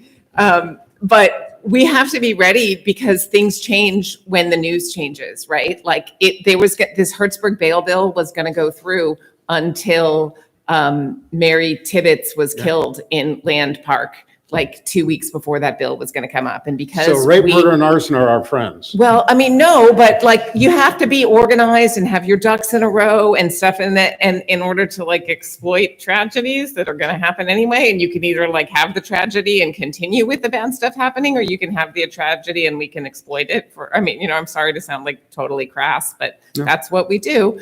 And if you aren't organized and haven't laid the groundwork and then you're not going to be in a position to take advantage of those changes when the time is ripe. And I have to say, the law enforcement team does a good job of that. Like, you can be like, well, shoot, like all the bills you support die and most of the bills you oppose carry on. So that's really not that great of a record, but that's actually not a complete picture, right? Because we are able to like stop the very worst things from going into law, and we are able to make little tiny changes around the edges, and we are able to lay the groundwork so that then we're ready to take advantage of, you know, things changing. We do so. And that's in part because you all do a really good job and are good communicators with your own legislators to back us up. And it's because these folks do a good job and are professional. And anyway, I just felt kind of compelled to be all rah-rah for a heartbeat there.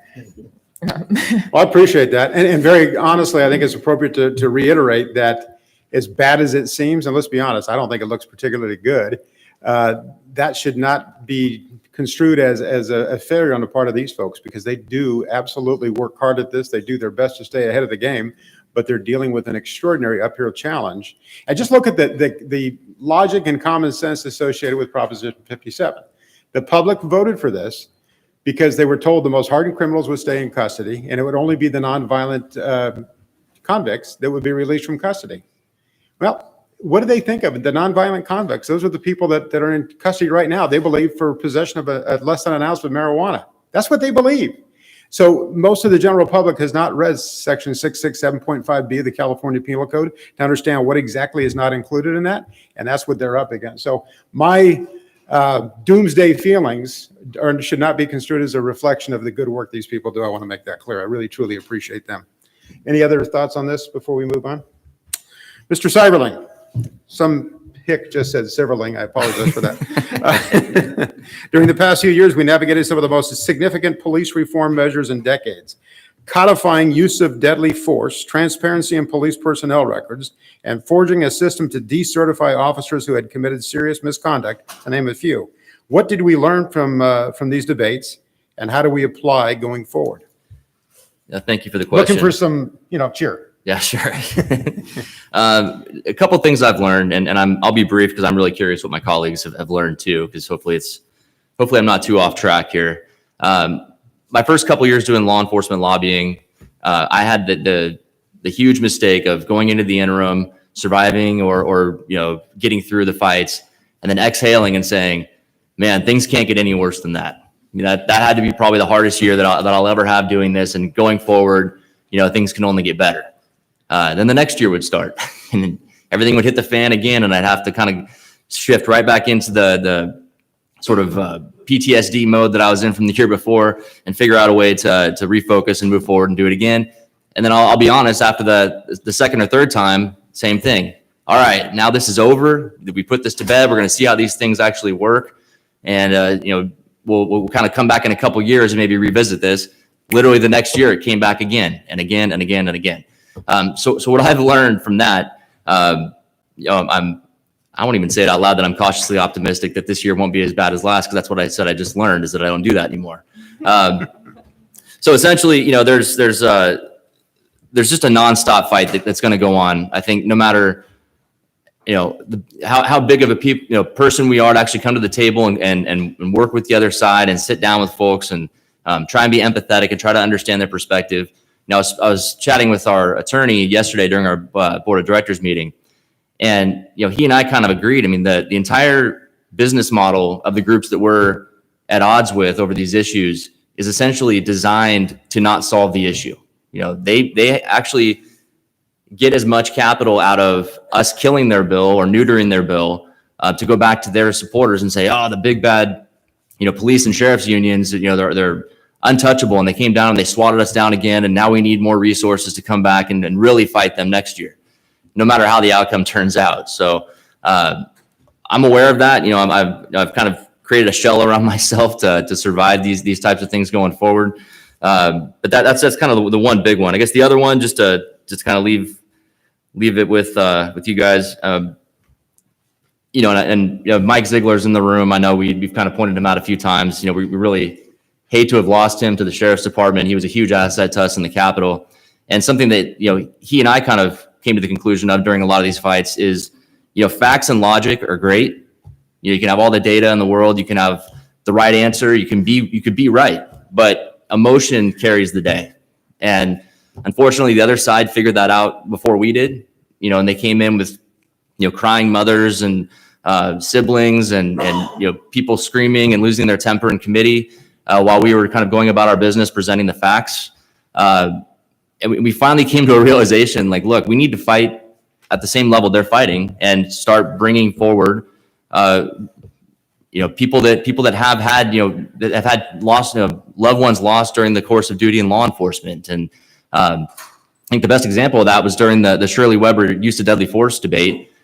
We brought up a young woman from the Sacramento County Sheriff's Department who had lost her partner during an interaction with someone who was trying to rob a convenience store. He lost his life. She actually was shot, during the interaction and survived that shooting and actually was able to take the suspect down. But she came and testified during that hearing and completely changed the outcome of that bill almost single-handedly. From that point on, the legislature had to take notice, like, okay, well, these just aren't the big bad cops. These are people, and they have emotions too. So She also got booed by some, though, did she not? Which is just. That actually helped our case quite a bit. That's what they're up against. Yeah. So I'll leave it with that. There's a lot more to learn, but I'd like to hear from my colleagues too if they have anything to add. Any others on this? Yeah, I'll say I completely agree with Matt's take on the industry that we are facing now. The reform groups, it used to just be the ACLU and Drug Policy Alliance and Anti-Recidivism Coalition. They were, advocates. Now it's an industry on the other side who are, funded and, require the fuel of debate to keep their operations going. And they will not compromise because, again, that is antithetical almost to their purpose now of what it is that they're doing. So that's changed, and we've learned a little bit from having to face them now. But I'd say the biggest lesson that I've learned over the years is that we have to work together. We have to collaborate. And I will be first to say in my early years, I didn't do the best job of that, but now going through the wars that we've been through, being in the trenches with my colleagues up here, we've learned, we have to stay together and we have to coordinate and we have to communicate. It doesn't always mean that we're going to agree on everything, and we don't. But if, I'm going to disagree with Corey on something, it's going to be a conversation between me and Corey behind closed doors until we work it out. And then we're going to present a unified front to the legislature. There will be times inevitably where perspectives aren't aligned, right? And those are difficult, but very seldom. But again, those conversations happen between us constantly to make sure that when we step foot into the Capitol, we are aligned, our priorities match, and we've done way more damage as a unit together than we did when we first started kind of picking things off one at a time on our own. Thank you, Jonathan. Anybody else want to weigh in on that? Okay. Ms. Sanchez, over the last several years, several sessions, I should say, there has been a constant flow of state proposals to create new programs and approaches to addressing longstanding problems facing communities. At the same time, we are seeing bills that restrict law enforcement responses to these community issues. What are we seeing this session in terms of these types of proposals as it relates to communities? Yeah, thank you. And I think this is kind of, rather than getting into all the specific bills, which I know many were touched on today, there's a very strong legislative trend, I would say more so in the last couple of years, for kind of new and novel programs. Let's come up with an entire new way to address long-term problems of homelessness, fentanyl, whatever it may be. And sometimes that may be necessary, but I think it's difficult then when on the Tuesdays when we're in Public Safety Committee that we see it difficult to get the bills through that actually make restorations to things that need to happen now that we've seen how some of the things have been implemented, or updating certain sections that needed, again, now that we've seen how it's been implemented. And it feels often that each bill is sometimes had a discussion as though it's in a silo, and that is very far from what you all know is what actually happens on the ground. Nothing is in a silo when they enact bills. Implementation is never one singular neat way to do it. And so it seems at times that the policy discussions have gotten much more fragmented at the state level about how to actually address a lot of these issues. I also feel that become a discussion about things being either ors in the legislature. I think, fentanyl, for example, is a good thing. There's a strong, I think, number of people who feel like it has to be treatment. I think there's others that look at if it's treatment, you don't have the accountability. And those, I think in my eyes, are false choices. You have to have treatment and accountability. And I think how people at the legislative level are thinking about accountability is also different than sometimes what we all would say it actually is. And so I think there's a little bit of this, if you have accountability, then you're moving away from treatment or either or. And so a lot of the discussions, again, I think about, we're seeing bills that are trying to restrict law enforcement and public safety's use of certain tools is because it's a move towards this notion that goes too far, and then it impedes having these other things that the legislature wants to seize. And I think continuing to say that those are not mutually exclusive, and in fact, they're all necessary to actually achieve change is really important. And then I think the other thing is us, as kind of public safety and advocates on your behalf, is just making sure that the legislature is clear that when we raise concerns, we are raising it not only because some of what they want to do maybe actually can't be achieved in the way they want to do it, but that there's actually going to be further public safety ramifications. And I think, being able to tell them what those look like based on your experience and expertise is really important. So just again, sharing some thoughts in terms of, I know there's a lot of proposals that are kind of looking at restricting things. At the same time, we're seeing, a ton of new programs that I think many of us would say don't actually get at the core of any of our collective issues. Thank you, Danelle. Any other thoughts on that? Ms. Stone, there's been a steady effort by the legislature in the past few years to reduce or eliminate sentencing enhancement for repeat offenders. Not since yesterday, the commission of a crime with a firearm, for example. The argument has consistently been made that longer sentences do not deter crime or change behavior. If we're serious about reducing gun violence, what is the answer? Yeah, I don't know. I mean, that's a really hard question. Good answer. Very honest answer. I mean, if I knew it, I wouldn't be lobbying for you guys on this stuff, right? Like, I mean, that's I got nothing. I mean, in the short term, we have like some very specific bills, like the, AB 226, Alvarado Gill, AB 367, Manshine, that actually do enhance sentencing. And if you like them, please get your letters in now, because they're not going to pass the first committee. And if you don't love on them early, you're not going to be able to love on them at all. But yeah, our traditional method of responding to gun violence with sentence enhancements is not met with, agreement in public safety committee, and those bills are not going to get out. And so I think that argues for some creative thinking, and maybe even meeting with folks on the other side and seeing if there is stuff that we could find common ground on and go forth on. But I don't personally have the answer to that. I'm so sorry. I wish I did. Well, Yeah, save me, Corey. No, Save me. I can tell you- I'm sorry. That's I can- kind of embarrassing to have to say I have no idea. No, I think you're right. I can tell you what it isn't, and that is to shift the focus away from people who choose to not only commit crimes but carry and use firearms while they do so, but to instead focus on law-abiding citizens who are not part of the problem. And that goes to and maybe answers one of the future questions I think we were talking about, but the notion of Senate Bill 2 that restricts very significantly the issuance and use of concealed weapons licenses, taking it away from a sort of gun rights perspective, but it's a focus on a population that by and large does not commit crimes, and they do not commit gun crimes. And so we have morphed from this, we're going to look at those who have proven to us that they cannot abide by society's rules and they are determined to carry a gun while they flaunt those laws.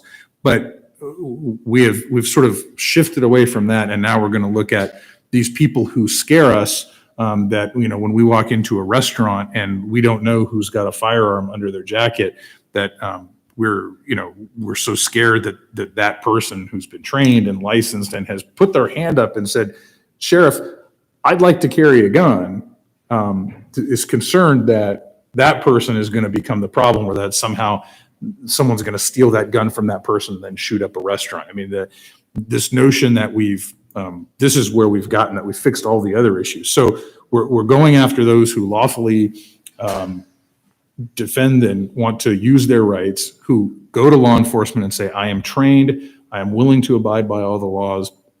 The sheriff says, I will put my name on that and trust that you will do so. And those are the people we're looking at. And in the same breath, we will defeat a bill that says, in the case of a person who commits a specified set of felonies and does so with the use of a firearm, that a judge should not have more discretion on whether or not to impose the 10/20 life enhancement, right? So let's really focus on the people who do not commit crimes. And while we do that, let's totally ignore the people who have proven to us that they are committing crimes all the time. I mean, that's the fundamental challenge. And so we can say sentence enhancements and we can, whatever it is, but there is this, and as I said earlier, this entrenchment against new felony penalties and more punishment. The only people who get new felonies are gun owners and people who try to. John, just real quick on this point, because I think it's important. This notion, this almost given fact in Sacramento that longer sentences don't result in better outcomes or change criminal behavior, I think we have to start pushing back against. It started as, well, research has said, and maybe research has shown, and research is emerging that shows this. Like, those were the talking points that Sacramento started with in the public safety communities. And now it's almost like a given. It's like, we know this. This is a fact. Longer sentences don't result in changing behavior. It actually makes things worse.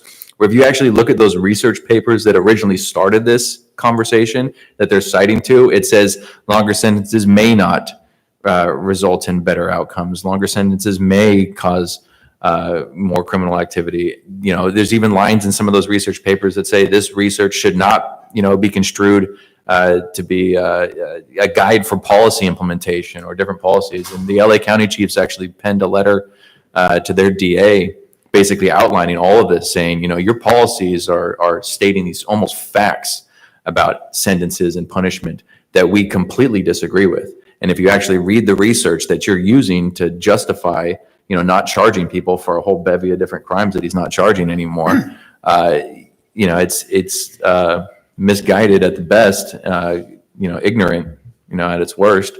But it's not accurate to just say that longer sentences don't make things better. I can tell you for sure, shorter sentences have emboldened criminals. And let's be clear that there's not only one purpose. I don't think I need both of them. There's not only one purpose for a prison sentence. I mean, we have sort of cast aside this notion that a prison sentence or a jail sentence should be for incapacitation. A person who's in prison for 15 years is not committing a gun crime on the street. We may not like to talk about that, and that may not be in line with this notion of everything we have to do has to be towards rehabilitation. Sentences have multiple purposes. And so maybe a longer sentence does not necessarily result for one person in rehabilitation alone, but we know the longer that person's incarcerated, the longer they're not creating more victims. So it's a challenge to say that, but we have to remember that rehabilitation is not the sole purpose of a prison sentence. If there was an opportunity to get the collective wisdom and knowledge out of this group and the colleagues up and down the state out to the general public, I think it would serve a tremendous benefit. And to your point, Corey, look at these two horrific events that took place in Monterey Park and Half Moon Bay, respectively. And the reaction on the part of the governor and many in the legislature is to get more strict with the issuance of CCWs. Well, neither one of those persons would have been issued a CCW. They would not have been eligible, no way in the world. And neither of them were in compliance with the law by merely possessing the guns they had. So it has absolutely zero to do with it. But to so many people who do not kind of engage in a little bit of critical thought, they buy that and think it's a good thing. Something has to be done. So what has that accomplished? I think the effective sharing of real legitimate information with all the truth told is our best friend. Any other thoughts on that one? Questions for all. Based on the number of bills introduced on the subject, the legislature is clearly committed to addressing gun violence. Good segue. Multiple measures have been introduced to tighten and restrict CCW procedures, strengthen the do not sell list and prohibited persons assessment process, and bolstering laws on dealers. What is law enforcement's answer to this problem? Any taker? John? Well, again, if If you want to get serious about gun violence, look to interoperability technology. Monterey Park, if they had that technology, first thing is first responders would have been instantly informed of what's going on. They would have had all of the data as they were responding. And that's something to do rather than saying, oh, we're going to say that all guns are bad or just that kind of stuff. We actually, when Monterey Park started, we went forward with that. And what happened instead was one of the legislators who was originally going to carry an interoperability bill, she dropped the bill. I mean, it's just silly. They're not addressing it from a problem-solving perspective. Thank you, John. Any other thoughts on that? Well, I think I may have answered that in advance, but that's we're looking at the wrong populations. We're focusing on people who don't commit crimes, and it's this sort of mentality that anybody who wants to own or carry a firearm is either crazy or evil. I mean, that's what it boils down to. I would say, I mean, in any regard, you want to combat crime, you need more officers. You need good trained officers. I don't know if we put resources from the state towards recruitment and retention, going out and finding people. Post has done a great job. Luckily, they've been funded up fully for the last number of years, but I know they're getting stretched thin with a decertification system that's already inundating them because that bill was written so poorly and so broadly. But I really think we need to find officers, find people that want to do the job, spend times recruiting in high schools and community colleges. Because if you want to prevent crime, I mean, that's the way to do it. Get officers out there. I mean, the laws also need to get changed so they're actually a little bit more meaningful. But, it's the operations that you guys run that make a difference, and that's where the resources should go. Okay, next question for all. Social media, ubiquitous cell phone cameras, police body-worn cameras, advances in DNA as evidence. Robotics, drones, and other emerging technologies all have changed law enforcement drastically in a relatively short period of time. God, I missed the number 2 pencil on the 3x5 card. Do you feel that these advances have been positive or detrimental to the public safety effort? While it often appears so, it's clearly not all law enforcement advocacy is playing defense these days. So maybe kind of roll these into one. What were some recent legislative successes that we've experienced? Any and all? I'll try and jump on part of this at least. It's a mixed blessing, I think, on the technology front. I mean, the officers that I've talked to over the years, just person to person, or just kind of trying to get their feel, at least on the body camera issue, is that, and I hate throwing out terms like or percentages like this because we do this a lot in public safety committee, but 99% of what's caught on that body camera is going to basically bolster what the officer is putting in their report, and is also going to help that officer, with citizen complaints when it's he said, she said, or he said, as to what actually happened during that interaction. Because when you're turning the body camera on when you're approaching a car, you're doing your job, you're approaching an angry, pissed off driver that wants to let you know how they feel. That gets caught on body camera. It really hinders their ability to write a report or to file a complaint, against that officer when it's all caught on camera, and it is what it is. However, and again, this is just, me talking to officers over beers or just on my own time.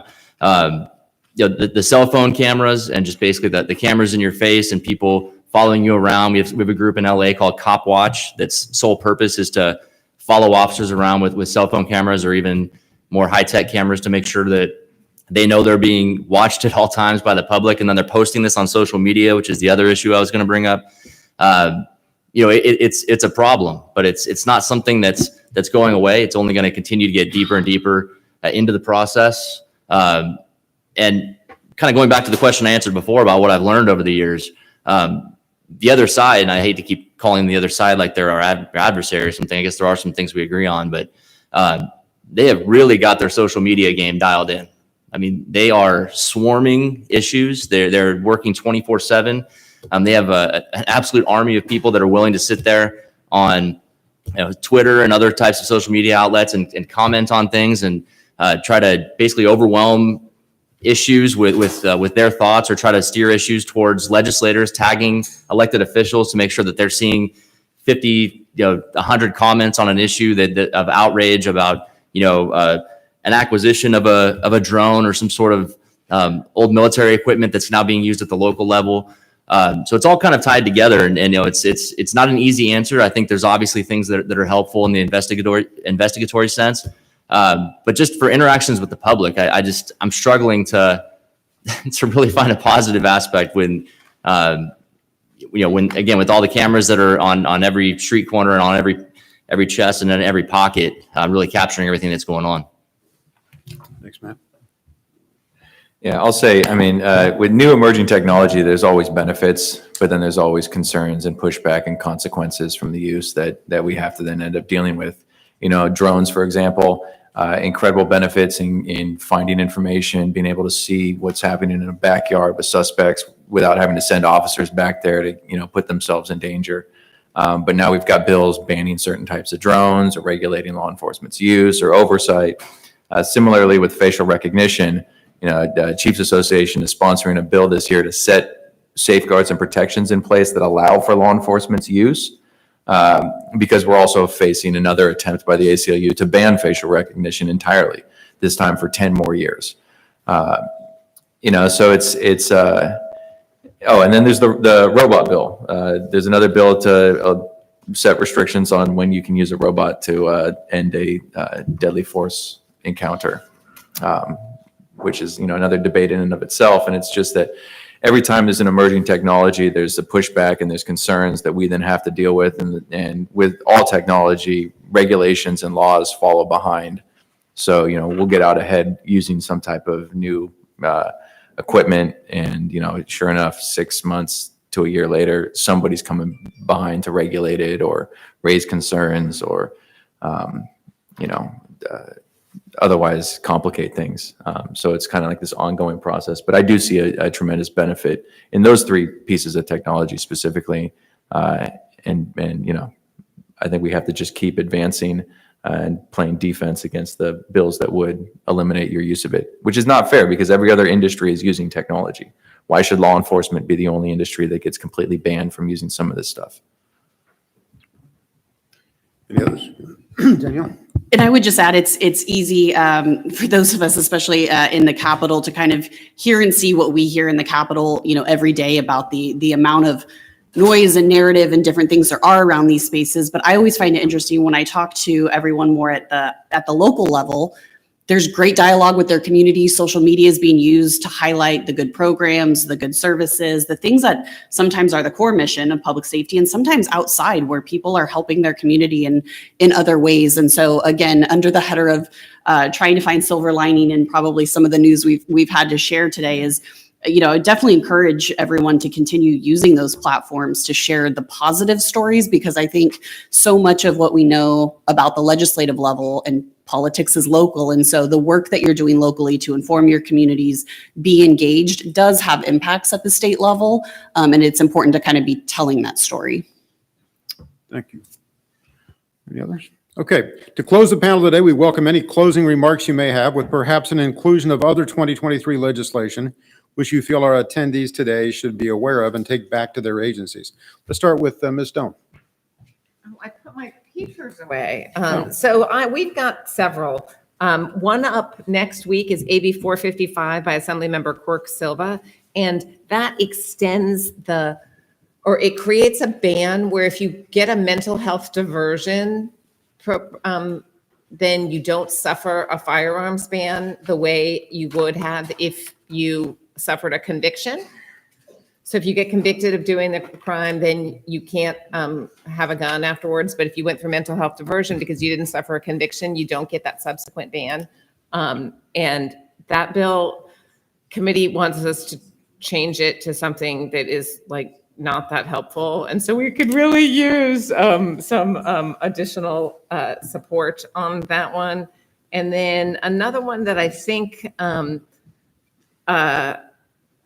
has some chances of going forward is SB 796, Alvarado Gill, about school threats, that is going to go to Senate Public Safety and allows prosecution of threats to schools even in the absence of a named specific threat victim. And so we would appreciate additional support on that one as well. Thank you. Mr. Salzola. I'll just add that one thing we haven't talked about yet is this growing and continuing adversarial thought process by some on the other side against the use of peace officers on school campuses. And so we've seen bills that have tried to go after that. We have already seen bills this year that make it much harder to place SROs, to restrict what they can and can't do on campus. And obviously that's a problematic direction. I'd also note, maybe more for levity's sake, not that it's a funny thing, but there was a bill last year that would have severely restricted the use of segregated confinement or solitary confinement in custodial facilities. Governor Newsom vetoed the bill. It was that bad. But this is the bill that it's come back, and it effectively says you can't keep someone in segregated confinement for more than 15 days and no more than 45 days in a 180-day period. And so puts into statute these really rigorous restrictions on who can go into solitary confinement and for how long. And I think what probably drove the bill over the cliff last year in terms of not being successful was there was an article that quoted our president, Sheriff Honey, who made very cogent arguments against why the bill was stupid. There was an academic, I believe, from Southern California who was making the case for the bill. So all those sort of usual arguments for and against the bill by the usual suspects. And in the end, I think that, at least for me, the most compelling takeaway from this article was a quote from a member of the Mexican mafia who had said, hey, when I was in prison, if this were in place, I could go out and kill somebody and I'd be back on the yard in 15 days. So you got to have consequences for people who break the law. Again, this is not Sheriff Honey, the Butte County Sheriff. This is a member of the Mexican mafia gang in prison. So if we can't take his word for it, who can we listen to? So that bill's back again. So stand by. Thank you, Corey. Mr. Feldman. So there's a whole host of bills that I put in the ban category: ban canines, ban consent searches, ban school police, ban traffic stops, ban responses from law enforcement. And I want to, give you guys two talking points when we face these bills, because they're all out there and we're going to be defending against each one of them. The impetus for each one of these is racial bias in policing, right? And so our response has been, look, we're not going to argue that there isn't bias in law enforcement. There's bias in our communities. There's bias in our society. It's inherent in some cases. And we can't argue that it's not there. But what we've said is, then let's address that issue directly. And how do we do that? We do that through training, through discipline, through transparency, through accountability, through background checks on officers, all things that we do, all things that we have run statutorily through the legislature and codified. You look at any officer convicted of biased conduct is, that's transparency through SB 16 and 1421. All those records are released, and that officer is now getting decertified. We're doing background checks on every candidate to make sure that they are not either implicit or explicit bias, which is an argument there because everybody's implicitly biased to some extent. So, I don't know what they're trying to prove with that point. But we've addressed that issue directly. Not saying that we've resolved it. We can continue to do more, but that's the solution. Saying that, law enforcement is so biased that we can't fix them, that now we have to start banning them from each one of these different tools or different operations or different abilities is, it's inherently I think a justification for this that we disagree with entirely and are going to push back against. And the other thing that I'll say, it's skipping my memory at this time. I guess that's all I'm going to say then, unless I think of it again in a second.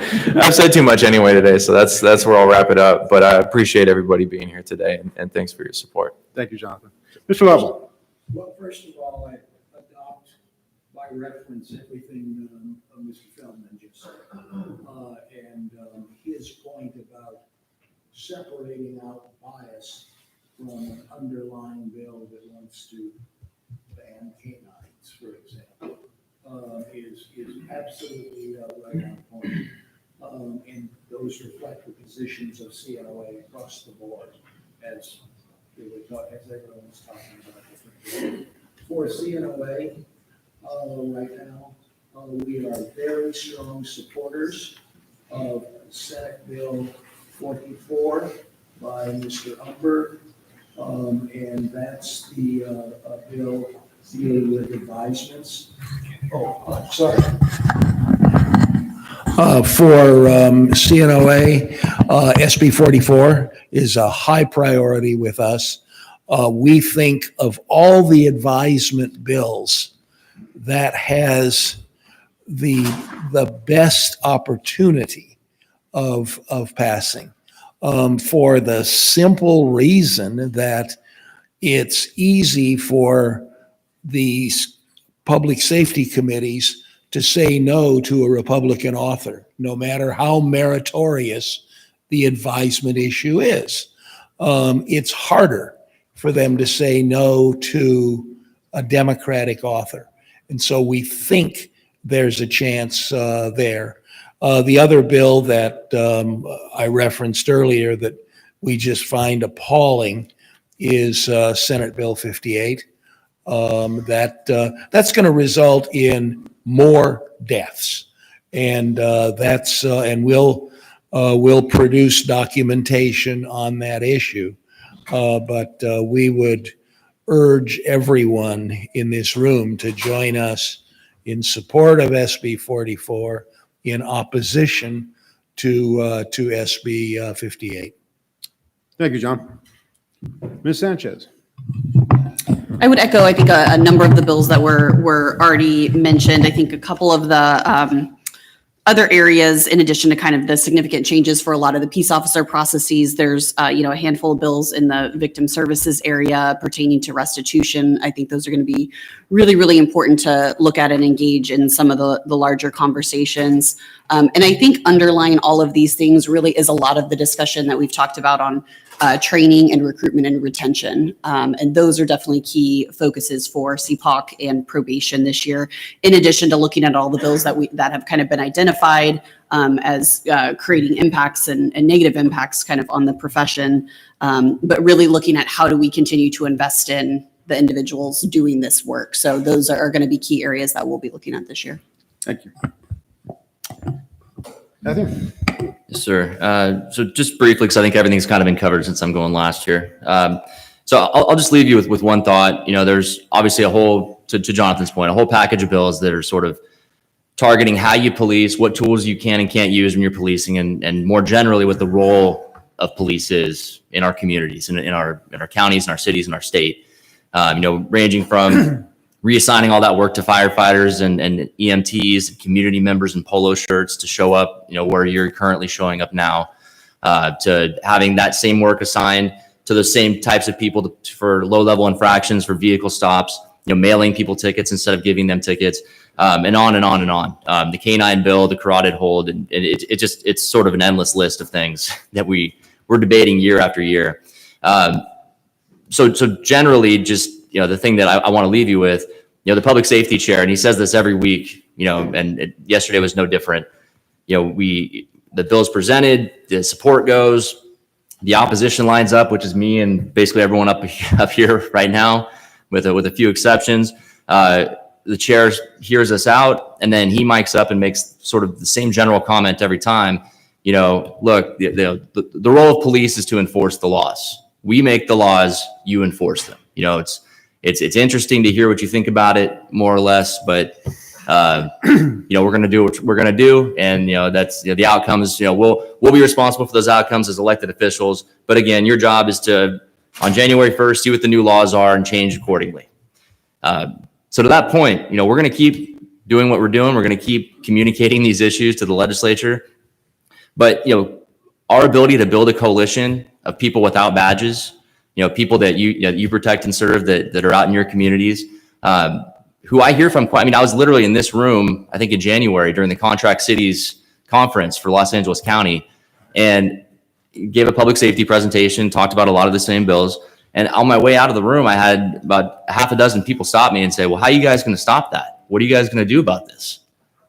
I was like, well, yeah, I could walk you right down the street to the state capitol and, let you know, I can help you book a plane ticket, fly up here and talk to your legislators. There's this work that's been shifted onto police and sheriffs and your associations to really be the tip of the spear for these issues. But I think my focus, and I hope everyone else up here, is to really start to expand our footprint, get people up here who are directly affected by these issues to echo what we're saying, if not lead these fights and have us pushing behind them. But yeah, it's a disappointing place to be in, but it's just a reality that I think everyone here needs to understand. Thank you. Thank you, Matt. On behalf of everybody gathered here today and participating virtually today, I thank this esteemed panel for your contributions. Thanks for what you and your colleagues not represented here today do on a day in and day out basis. Suffice to say, it's a challenging time, but it would be vastly worse, I believe, were it not for the efforts that you folks put forth. So thank you very much for that. It's now time for a break. I think we can get replenished on coffee and take care of other business in 10 minutes because we're a little behind schedule. Do you need 10 or 15? 10 work? How about 12? Come back in 12 minutes.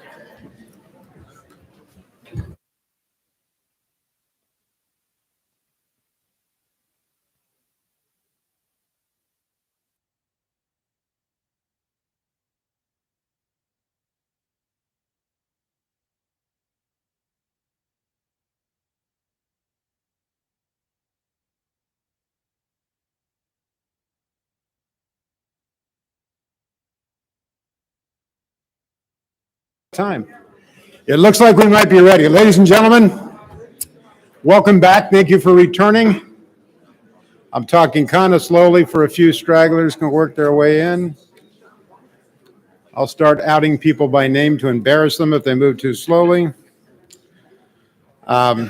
This is a great part of the program every year. I look forward to it because it really truly is a kind of a highlight where we get to see and hear some extraordinarily good things about people who have made a tremendous contribution to our profession. It is now time for the presentation of the Bud Hawkins Memorial Award. This is, and it occurs to me that many people in this room have never met Bud Hawkins, didn't know who he was, but he was a tremendous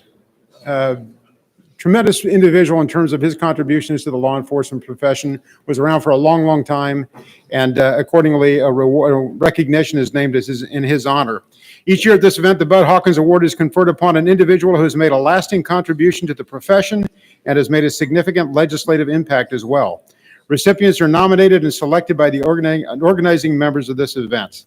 Previous award winners of this honor include Mr. Hawkins himself, the late Al Cooper, Frank Barnes, the late Glenn Craig, the late Craig Steckler, Spike Helmick, Paul Curry, Ed Bonner, John Lovell, who you just heard from, John McMahon, and my personal favorite, me. This year's winner enjoys that rich company. The recipient of the 2023 Bud Hawkins Memorial Law Enforcement Professional Award is Mr. Joel Justice. Come on up.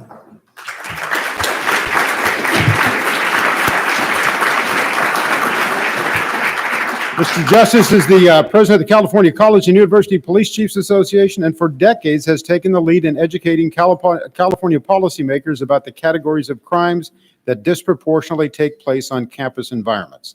He also has decades of accomplishments in enactment of landmark legislation that have enhanced the safety of 3 million plus of students and staff on the campuses that his organization is responsible for policing. Whether it be an issue of concealed weapons on campus, domestic violence or sexual assault, Mr. Justice has led the charge and done so very admirably.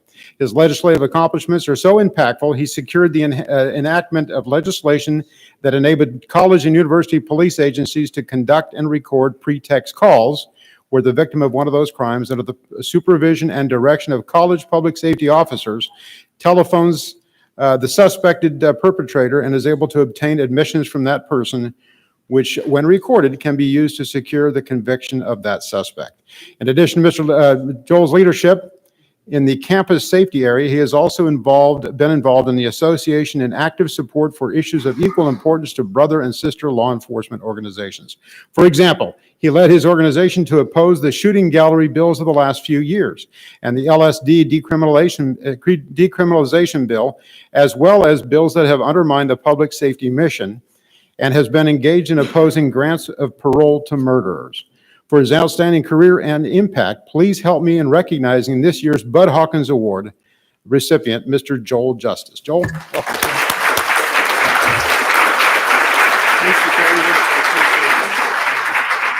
Get a photograph. Let's.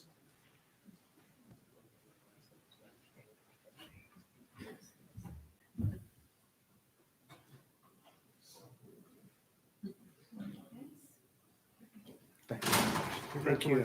Thank you. Appreciate it. Were you surprised? I was. Very good. Thank you.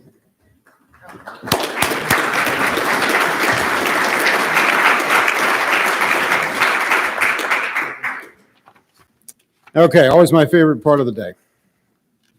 And now,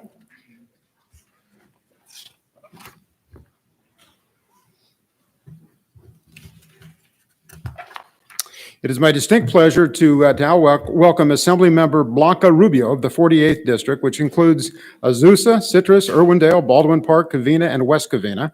Since her election in 2016, Assemblymember Rubio has authored bills that support victims of domestic violence, kept in place criminal protective orders despite the expungement of conviction, and ensured protections for our most vulnerable citizens, including elder and dependent adults. Before coming to the Assembly, she spent 16 years as a teacher and 20 years in the elected office serving on the Valley County Water Board and Baldwin Park Unified School District. The Assembly member was born in Juarez, Mexico, and came to the United States with her parents at a young age. Her personal experiences have given her a genuine understanding of the everyday struggles and barriers that immigrants and working families continue to face in the U.S. To hear her 2023 priorities, as well as those of the institution she now serves, please welcome Assemblymember Blanca Rubio.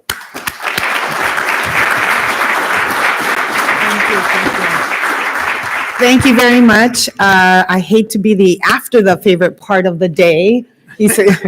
No, there's room. You can take it over. Okay, thank you. Assemblywoman Blanca Rubio, and I represent the 48th Assembly District. This is the beginning of my 7th year, unbelievable, in the State Assembly. And when I walked in, I was kind of bummed out to hear all of the the woes that are happening in public safety, but I'm here to lecture you. He said I was a teacher. I did spend 16 years as a teacher, and I'm here to tell you that it is a very difficult time for law enforcement, not just in California, but I think across the country. But I wanted to tell you that you do have some folks that are on your side that advocate for everything that you do, and but I'm also here to tell you that the days of hoping and praying that, Sacramento doesn't, I was going to use a bad word, that Sacramento doesn't, I'm going to say it, screw you over, are gone. We can't hope and pray. As a teacher, I used to say that hope is not a strategy. Hope is not a strategy. And, you've heard and you'll be hearing throughout the day all of the terrible bills that are being passed or submitted that are going to affect your industry. But I have to tell you that there's a group of us that do support and believe that there has to be a balance. It can't be one-sided. But the problem for us as legislators is that, we all live in our bubble. Let me start by saying that I do live in Baldwin Park 3 days out of the week, but I spent the majority of my week in Sacramento. So we're kind of the legislators are in our own bubble. We all think we're amazing because we are, but we're amazing. I call it memberitis. Some folks come up here and think that, that because they have this amazing title that, we can just snap our fingers and things happen. Well, that's not the reality for us. And it definitely is not the reality for you. And so as much as you depend on us to help you through these times, we have to depend on you to help us. But again, the days of you just depending on the amazing lobbyists that you have, by the way, they're great, but it doesn't provide cover for legislators that are trying to support you. We are in a kind of California is the legislature is really deep blue. I don't believe that the state is as blue as the state legislature is. However, with that being said, that means that we need cover, if you will, when we go back to our districts to be able to support everything that you do. I've seen the majority of the bills that were crossed in the last couple of weeks that are going to affect you in one way or another. And as I'm looking through my own legislation and looking through kind of the work that we have to do moving forward, I start thinking about, like, first of all, the stuff is going to fly through public safety. I call it the Public Endangerment Committee now, but it's called Public Safety. The official title is Public Safety, but in my mind, the bills that are either being passed or not passed, because we have some really good bills that to support. For me, for example, I'm the chair of the Select Committee on Domestic Violence, because in my family, my sister, who's Senator Susan Rubio, was domestically abused.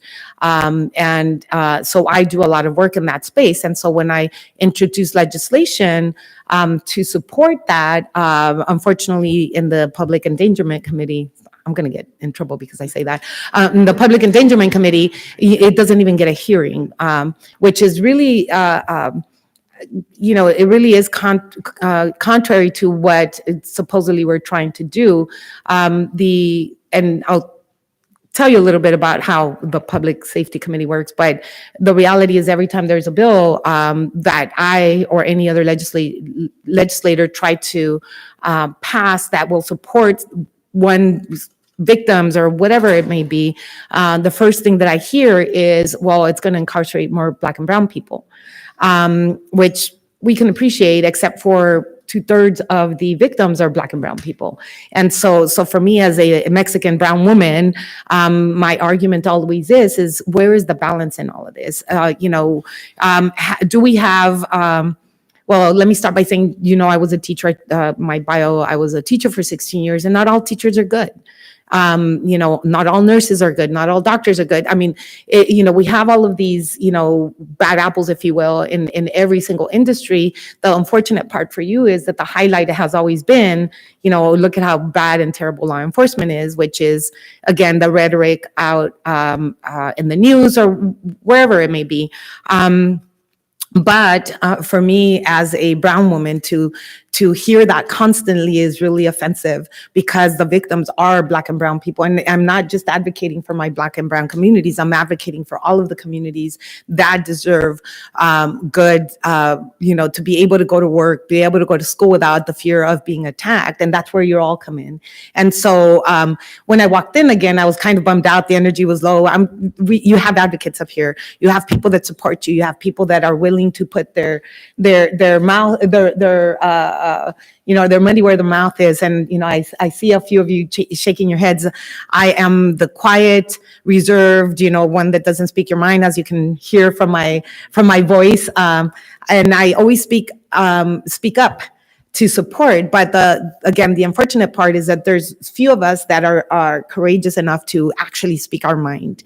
And that's where I'm going to enlist you into the conversation, not just the conversation here, but again, you have amazing lobbyists up here, but we're under the impression that the lobbying community is going to be able to solve your problems. And that is not the case. They speak to us and get us to support your issues. However, we need you on the ground. We need the boots on the ground to be able to support us. And I'll give you an example of how you can do this. I call them boots on the ground. No offense to anybody in the, in the military. My brother just came back from the Army, but boots on the ground. And the way it works up here is we all live in our bubble. We think we're amazing. The title is this great, amazing title. But when we are set to vote on bills, inevitably we get pressure from all the other sides, the justice folks, and even our own folks in the legislature to vote one way or the other. And I am pretty solid in my conviction. And again, as you can tell, I kind of just speak my mind. And so they don't come to me because they know that whatever I'm going to do, I stick to my word. And that's, you can't change my word. Once I give you my word, that's all we have up here. Once I give you my word, that's it. But unfortunately, some of our folks don't have the same not conviction, but the ability to stand up for themselves like I did. I grew up in downtown LA, and I can throw down like the best, with the best of them. And so I have that in my background, but not everybody does. So the way that you can help us is by providing cover to those members that want to support you, but are getting pressure from everywhere else. And the way you can do that is by advocating for yourselves with your constituency, with your communities. I know that all of you have relationships with community groups, with, just even the folks in the corner, the families in the corner house that you visit all the time or that you see around town. We need cover to be able to be brave enough to support the bills that you are supporting, or to essentially amend or kill the bills that are going to be detrimental to what you do. So I am calling upon you to, yes, depend on the lobbying community to do this, but also depend on your constituents. We have district offices and we have offices up here. And the way that I kind of function in my role, I call my district office and I'm like, hey, how many calls have I gotten or have we gotten on behalf of this bill or in opposition? And one of my colleagues heard me say that, and they're like, what, you can do that? There's a lot of things that we need to learn in the legislature, especially if we don't come from this world. And so for a brand new legislator, they're like, what, you can do that? And I'm like, yeah, well, you can. And so now I've got them actually doing data. I'm a teacher, I'm data driven. Number one rule of politics is math. Number two rule of politics is relationships. Without those relationships, you can't do the math. And I could be the most amazing legislator in the whole entire state, and I can have these amazing ideas, but if I cannot convince, if I can't get to that 41, that math that I'm talking about, and I don't have the relationships, I'm not going to be able to pass anything. But that's true in our district offices. If I have 250 calls in support of whatever bill and 1,000 in opposition, I have to think twice about how I'm going to vote that day. And I have to say to my staff, I can't vote for that bill because I've gotten 1,000 calls in opposition. Well, if you are not advocating for yourself and getting first of all, I know you all know 10 people. If you don't call your own family members and your own kind of neighbors to help you in this endeavor, then we're doing things wrong. Again, the days of hoping and praying that Sacramento is not going to screw you over are over, because that's what's happening. And so I'm calling on you that when you have a list, I just saw a whole list of bills that are going to be either helpful or hurtful to you. You need to advocate for those bills, but not just, again, with your community, but start calling our offices. Figure out and have a relationship with that assembly member or that senator in your office, so that when you call, when we're up here, I can be like, oh, I'm sorry, I can't vote for that bill because the chief of police in the city of Glendora said that 100 of their constituents called in, whatever either call in or talk directly to the community, because now it provides me cover, because I can say, sorry, I can't be with you because my community wants me to vote this way. My community needs me to vote this way. My number one priority is my district, the 48th Assembly District. That's my number one priority. But the state of California is also my priority, because the bills that I vote on don't only affect Southern California folks. It affects Central Valley folks and Northern California folks. And so if you think about the constituency in your areas and being able to deploy folks that are going to be calling and helping me now have more courage, because now I can point to data. 1,000 people called and said they don't want this bill, or whatever the case may be. Now we're providing cover for those brand new legislators who are thrown into this world. We've got 18 new assembly members and six new senators this time around. They're just trying to survive. They're treading water. What is it? The word is drinking out of a fire hose. Some of them are so overwhelmed with, first, they have to staff their offices, and then they have to meet all of you. And some of them have to find a place to live right now. A few of them are parents that are leaving their kids behind in their district. They're trying to figure out how their home life is going to be affected. So we have all of these things that that, we hide very well when you're sitting in front of us. And I'm like, yes, hi, how are you? In the meantime, I've got a 16-year-old and 14-year-old, and my son is a 16-year-old boy who's 16, who's a 16-year-old boy. That should just tell you enough. And so on top of, all of the things that I have to do on a daily basis, I'm still worried about my 10th grader not doing whatever, or, my 15-year-old has to go to volleyball practice tonight, and how I'm going to organize that. I'm not complaining by any means. I'm just saying that those people that you're sitting in front of also have the same worries that you do. They have, they want to put a roof over their family's home, or family's head, provide food for their kids, and have a good education. So all of the things that you go through on a daily basis when you get up in the morning, and, as far as trying to take care of your kids, we all have the same things. So if you can help us by providing us that cover, giving us the data, so that when we're being pushed to vote one way or another, I can say, oh, sorry, I can't because of my constituency doesn't want it. That's how you can help us. Again, your lobbyists up here, I know all of them, amazing at what they do, but they're talking to us up here. We need you to talk to people down here. And I think if we close that gap, those bills, and even the folks that are not supportive of what you're doing in the way you're doing it now, are going to start to feel that pressure not to submit shitty bills all the time that are going to be, detrimental to what you do. So I don't want you to be bummed out. I'm here to give you some hope, but I need your help. We need your help to be able to provide that coverage, not just to me, but to, in the assembly, 79 other assembly members and 40 senators, so that you give us that courage, because now our constituency wants us to support everything that you do, not the one-offs, or, I'm going to give you this one and not that one. You are very, very important to me. I grew up in downtown LA. I was undocumented. I was actually deported when I was a kid, came back to California. We came back to California, to Los Angeles, grew up at in the Pico Union District. If those of you in law enforcement knows what that means.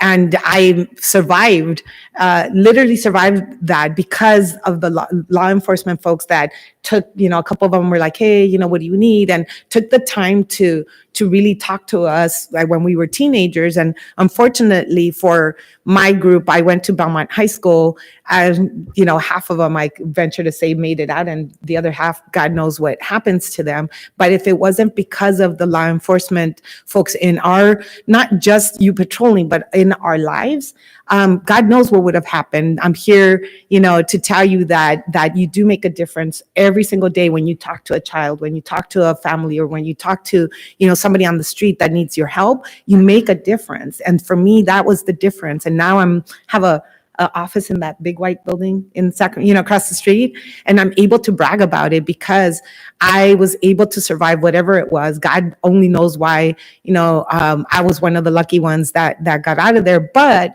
I'm here to advocate for more safety.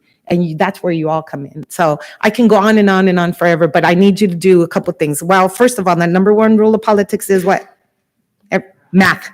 And you don't get to that math without relationships. If you can remember those things and start talking to the assembly members, even obviously your local city council, school board members, and water board members are important, but at the state level, make sure you know who that assembly person is that represents you, not just where you work, but in your hometown, and then who the senator is, and start building those relationships. So when you when there's something in front of us, you can call and be like, hey, it's kind of not cool. Can you help us out? Then now we know exactly who you are. And it's very much more difficult to vote against somebody that you've had coffee with or lunch with than it is to some name or some big bad police officer organization without understanding that you're all people too. So my lecture is over.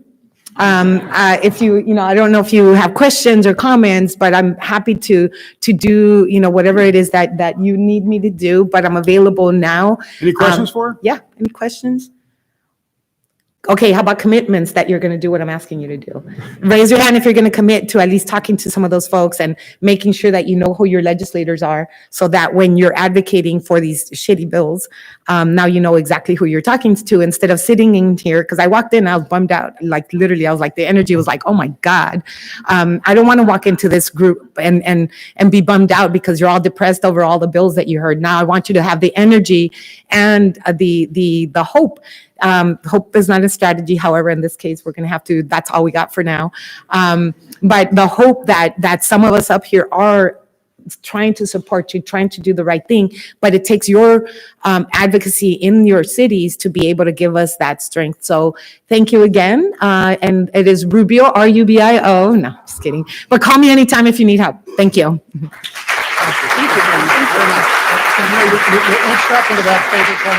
Yes, yes. Thank you, Assemblymember Rubio. Great presentations. Okay, a little spark of hope now, right? So now it's time to turn our attention back to some gloom and doom, to an issue that the legislature and voting public does not seem to be able to get right, and that is the issue of retail theft. The Legislative Summit is proud to bring you a panel of experts to discuss the retail theft epidemic and California's public safety response. You could argue it all started with Proposition 47, and you heard this morning how the legislature has been hesitant to adequately draw attention to that failed ballot proposition.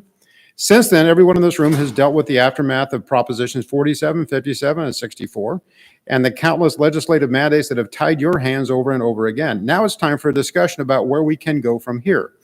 To this conversation and to the stage, please welcome a few individuals who will lend to this conversation in the coming moments. Would you please welcome Julian Canete, President and CEO of the Hispanic Chamber of Commerce, California Hispanic Chamber of Commerce. Come on up, please, have a seat.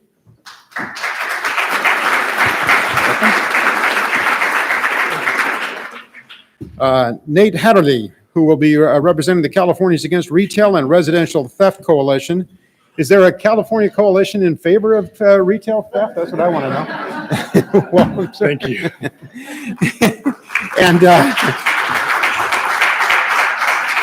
and Bobby Singh Allen, Mayor of Elk Grove and also a business owner herself. Welcome. So I'll throw this question out to all of you. If you had a magic wand and starting tomorrow, the legislature could do one thing to curtail retail theft, what would that thing be? You're throwing that to us? Yeah. Do I push that? I'm sorry, Awesome. when it's time to speak. To answer the first question, we get that asked every time we meet with chambers of commerce, business associations, just everybody in the community, of who's not in favor of stopping crime, to which our response would be anybody that's writing a bill that is not trying to prevent this from happening. So we're not that it's a coalition against us, but it's definitely, as you heard today, there's a lot of bills and a lot of discussion that is being had in the Capitol of victims. People that commit crimes are more important than the people that are affected by those crimes, and that's what we're trying to flip. Sorry, what was the second question then? No, it was actually, if you had a magic wand and starting tomorrow, the legislature could do one thing. In other words, you could compel them to do one thing to curtail this retail theft situation. What would it be? I'll pass that to Julian and Bobby. Sure. Thank you. So I'm the proud mayor of Elk Grove, but I also represent the American Petroleum and Convenience Store Association. So these are the gas station owners and convenience store owners. Retail theft is something very important to our industry. Not only are our members being murdered, but we are facing a huge crisis with retail theft. I mean, I hate to be so bold as to say, that public safety group that Assemblywoman Rubio mentioned, it is the public endangerment group. There are so many bills that die right there in that committee. So I would ask for a change in the makeup of that committee so that it's more balanced and reflective of our California values, which are not the progressive values that are purported statewide. At the end of the day, as a mayor, I care about my city in terms of public safety. It is the number one issue that is of concern to our residents. We need to go back to our basics. And I think, mayors have that role. We can break through that political gridlock and really try to step up and serve the needs of our community. But it is those relationships, but a change in the makeup of those committees where these bills don't even see the light of day, that is unacceptable. That is unacceptable because it is endangering every one of us. So I do want to say first and foremost to thank all of you. I'm a mayor that proudly supports our law enforcement, and we need to hold our local elected officials accountable before they even reach the legislature. And to your point, very interesting, we had a panel of advocates this morning, very distinguished group of people who I think to the person acknowledged that if these bills, the good common sense bills could get through the Assembly Public Safety Committee, they would make it on the floor. They'd pass. So it's those committees, I think, that are the problem. So very, very keen observation. Mr. Canetti, did I butcher your name, sir? No, not too bad. Canetti, close I enough. didn't realize there was a modest butchery as an option. I don't even pronounce it right, according to my mom. So I'm on mom's side. I'll just do this disclaimer first, or disclosure. So, number one, I feel real safe in this room. Of course. Yes. But as I was introduced, I'm president and CEO of the California Hispanic Chambers of Commerce. But in a prior lifetime, as I call it, I was a deputy sheriff just south of here in San Joaquin County for about 7 years. So, know a little bit about law enforcement from my times there. But, you asked, what's the one thing we can do? And I'll just go out. I was reading your guys' legislative list. So there's AB, what is it, by Alanis, AB 355, right, which would repeal Prop 47. And I think this is an important area that, we need our business owners, and I'll do it from the business perspective, is they're getting hit hard, right? People come, especially young people, they know, hey, the threshold is $950, right? Anything under that is just petty theft. I remember when I was a deputy, petty theft was $250, right? Yeah. I mean, and you could take them to jail if they had a prior offense. exactly. And so now these individuals know that they can get away with $950. If they get caught, we get a ticket, show up to court maybe. If they don't get caught, hey, they get away with it. The problem is that $950 item, or let's say it's an $800 item. And as the panelists up here will attest to, is that's the business owner's probably his health insurance premium. That's a lot of money going out the door that really oftentimes they feel nothing is being done about, right? And I think one of the things that I tell our business owners, I tell law enforcement, is that law enforcement is real important from a business development, economic development perspective in their communities, right? Because if business owners don't feel they're safe, or that police will take action against something, they're not going to open up the businesses. We're not going to have a tax base, create a tax base. I think they know that your hands are tied, and we try to tell them that it's this legislation like Prop 47. We had, I think, Sheriff Cooper, when he was in the Assembly, proposed Prop 20, right, which actually would have done some amendments to Prop 47, but it got no traction. I know our people supported it. Law enforcement supported it, but definitely didn't get any traction. So that's one bill you can get on and tell them, hey, 355, we need to pass it. And as what was just said, and by your advocates, if it gets out of committee, I think it's going to pass. I really do. I don't know if you had Assemblymember Alanis here yet. No. So Assemblymember Alanis, for those of you that don't know, is a sheriff sergeant out of Stanislaus County. I'm sorry, he was here this He was morning. here, Yes. great guy. He was with us last night, but he's introducing this bill. We're supporting it. But unfortunately, in the politics of California, he's Republican. I think it'll get out of committee because he is the vice chairman. His chairman of the committee, of the Public Safety Committee, isn't big on, he wants to reform law enforcement, right? And so we've got to get it past there. So if we can get it past there and get enough support for it to get out of committee, maybe we'll have a fighting chance on the floor. Thank you. Okay, we'll go in the reverse order now. Let's start with you, Mayor. What kind of conversations have business owners of any size had with legislators on the issue? And do you feel as though the message is getting through? And I'll be glad to repeat that for others when you go through. Appreciate that. Madam Mayor? Thank you. So as mayor, I will always say all politics is local, and it starts at the local level. And we encourage our members to develop relationships with their city council members, with their district attorney, with their sheriff, in addition to their assembly members and senators. It goes back to what Assemblywoman Rubio mentioned. Those relationships are key. If they're not hearing from retailers and what it's like being a retailer in today's world and how dangerous it is, they will just be a demographic, a statistic. So creating those relationships is key. And so what we do, not only do we have advocacy days, but we do this really at the ground level, at the grassroots level, and ensure that our members are establishing those relationships, inviting them to their stores, reminding all local and statewide officials about the jobs that they create.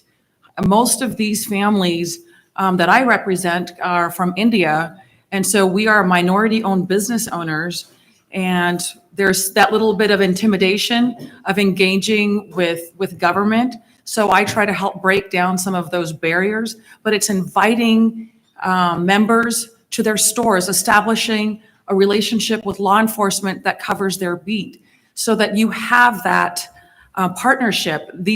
It also is that responsibility of the retailer to not just run their business, but in part of running your business is establishing those relationships.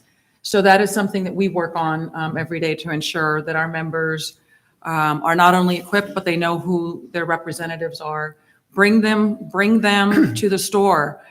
Go on ride-alongs. Those are always great ways to get to know your officer. I do those very regularly. It also humanizes law enforcement to understand what it's like being a police officer or a sheriff or what have you. But being in charge of public safety is a huge responsibility. Thank you. Julia? Sure.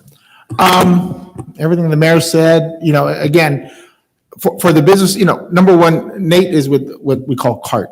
Sometimes I call it carrot because I get the acronym mixed up. But CART, right? What is it? Californians Against retail and residential theft. The business community, number one, that's one way how we're trying to, build coalition to say, hey, we need reform here, or we need some changes. We need to untie law enforcement's hands so they can do their job out there. And so that bills like, the Alanis bill that's coming up, a couple others, and definitely supporting those bills. I mean, when the CART team called us and said, hey, would you guys be willing to join this coalition? And I know they were kind of surprised because I just said, yeah, sure. Some organizations said, well, let me go take it to the board. Let me take it to our policy committee. I don't like doing that. Takes too long. So, but it's the right thing to do, right? And we understand more, I think, our small business owners. And the pandemic taught us how important small business is, right? I mean, in the past, it was just like, okay, they're out there, this and that. But, as we got them closing down and people out of jobs or restaurants aren't open, people can't go places to eat. I mean, the tax base dwindles and everything else. So now I think we have a little bit more of an opportunity with small business is saying, and I say, oh, let's take the car out for a test drive then, let's see how much clout we really have. And really tell these guys that we're hurting. And, we're coming out of this pandemic and we don't need this retail theft issue hurting, business growth and economic growth in our communities. And I think, the mayor made a good point about, especially you all getting to know the legislators but more importantly, them understanding your job, right? I remember telling people, you don't understand the job, right? The wives, right? They always think something else. And I said, no, you don't know what's going on. But, my wife says it now, right? She goes, well, why do that? I said, you have to be in their shoes, right? And you have to be out there. And I think it's important that like ride-alongs and they understand what law enforcement goes through day in and day out there, what you're faced with. I used to tell the guys all the time, I says, we're the first visible form of government out there, or you all are. I'm not anymore, but you all are the first visible form of government. And most of the times, it's a negative experience, right? That citizen has, right? Even if it's a traffic ticket, even if it's a parking enforcement, given a ticket for parking, too long or whatever, or I've been burglarized and, we're thinned out and it's just not a priority call, but we'll get there. But as we all know, the person who's been burglarized, they've been violated, and that's important to them. But, you're that first line of defense, you're that most visible form of government. And oftentimes it's a negative connotation people get. And I think we have to kind of overcome that, but they have to understand what law enforcement goes through day in and day out in those type of situations. Right, so. Thank you, sir. Nate, Yeah. the question? No, I think I got it. Appreciate it. I think first I'll give you a little background of why CART was organized, why we got together and decided that a coalition of individuals and local chambers of commerce and we've got local elected officials. We've got well over 100 members on our coalition right now, which to us seems big, but into the grand scheme of it all, it's rather small coalition for this topic. We organized this coalition in last year in May. We officially started or officially formed, but we started having discussions probably about December of 2021 when we saw a lot of news coverage of rising crime, and then it really, no pun intended, went off the rails when the news in LA that the train cars were getting robbed of the goods that were slowing down as they were going through LA. And we said, nobody's doing anything about this. Nobody's talking about it. Nobody's trying to figure out anything. Sorry, I shouldn't say nobody. The business community is just saying, we're getting robbed. Please help us, but they're not doing anything. People were advocating for the crime, that nobody was advocating for the crime victims. And a lot of people, when they're asked why you did it, they think it's a victimless crime when you go and rob somebody's store and you're just trying to, grab a bottle of whatever. My boss has a good friend down in San Diego that he tells us every other day he's getting a bottle of something ripped off his liquor shop. And for him, that's one of his employees' hourly wage out the door, or more. And so we officially started in May of last year, and we organized on a premise of two things. One, we wanted to figure out and we wanted to learn from the local communities, from district attorneys, sheriffs, police, small businesses, what's going on? What are you seeing? What's not being told in the media? What's that story?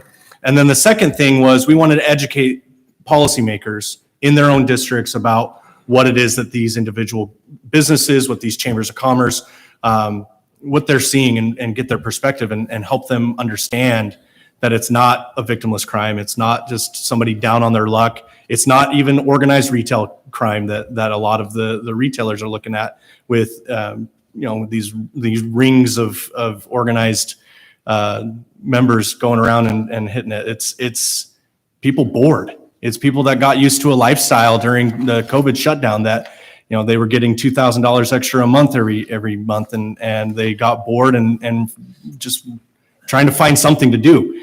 And so what we did last year was we met with Assemblymember Joan Sawyer, Senator Bradford, Senator Ochoa Bo. We tried to meet with everybody that was in the public safety to say, look, you had bills that were introduced to your committees and not a one got out, not even ones that were going to try and criminalize fentanyl for youth.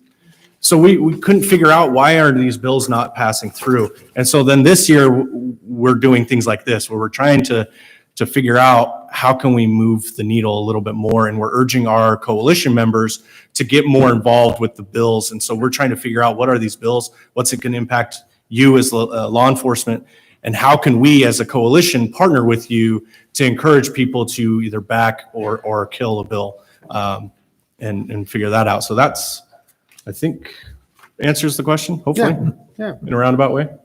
And to Nate's point, if I may add, the organized theft is less pervasive than the everyday mom and pop shops that are getting hit in the retail industry. So those hundreds of thousands of dollars are your neighbors, they're your friends that have invested in communities. This isn't the the Louis Vuitton and Union Square that was hit with the mass attack. These are literally our neighbors. And so right now, unfortunately, our governor and attorney general are more focused on those organized thefts that are taking place versus the crime that's being committed to our everyday citizens in the retail industry. I will add one thing. Sorry, your time's up. Oh, shoot. Can I have 30 seconds, Chair? Perfect. We surveyed all of the members. We asked a lot of our members of the coalition to kind of survey their members because we work with a lot of the associations that have the small business members. And the National Federation of Independent Business, they have about 15,000 small business members. They put out a survey to figure out what their members' thoughts on crime and impact and why crime seems to be going up. And then they did the same survey in 2001, and 76% of small business owners said that Prop 47 was the cause of it, or they wanted to see a reform to Prop 47. This year, it jumped up to 90% believe that Prop 47 is what needs to be addressed, and not just the money amount. But if we don't want to lower the money amount, then we need to have a repeat policy. We just need to look at something that, if you want to keep some of those things in place, we need to have ways of just benefiting both sides and not just those that are incarcerated. We want to make sure that this works. And that's why we think that's why our members think that a reform to Prop 47 is a good thing to look at first before just saying, let's just kibosh it and get rid of it and start with something fresh. Let's look at the good that's in there, figure out where the bad is, and let's come to an agreement. Thank you, sir. Julian, we're back to you, sir. Sure. What can attendees in this room and their cities and counties, and by the way, also those participating online, do to address this issue perhaps in a different way than what has been tried in the past? So let me start with this. First of all, I'm a true believer that it's not just law enforcement's job to solve it, right? This is a whole societal problem that we have right now. It's beyond law enforcement. It has to do with education, it has to do with our legislators that are out there. Number one, I would say, get involved with your chambers, your local chambers. Doesn't have to be a Hispanic chamber, just a chambers. I think, continue to show our business owners that you all support them in what they do. Assemblywoman Rubio was saying, do the math, right, to 41, but, do the math. $950. So we were in a little shop in West Sacramento, the wife and our older daughter and our grandchild, and our daughter goes up to the counter. She goes, "Hey, I think that girl just took that jacket."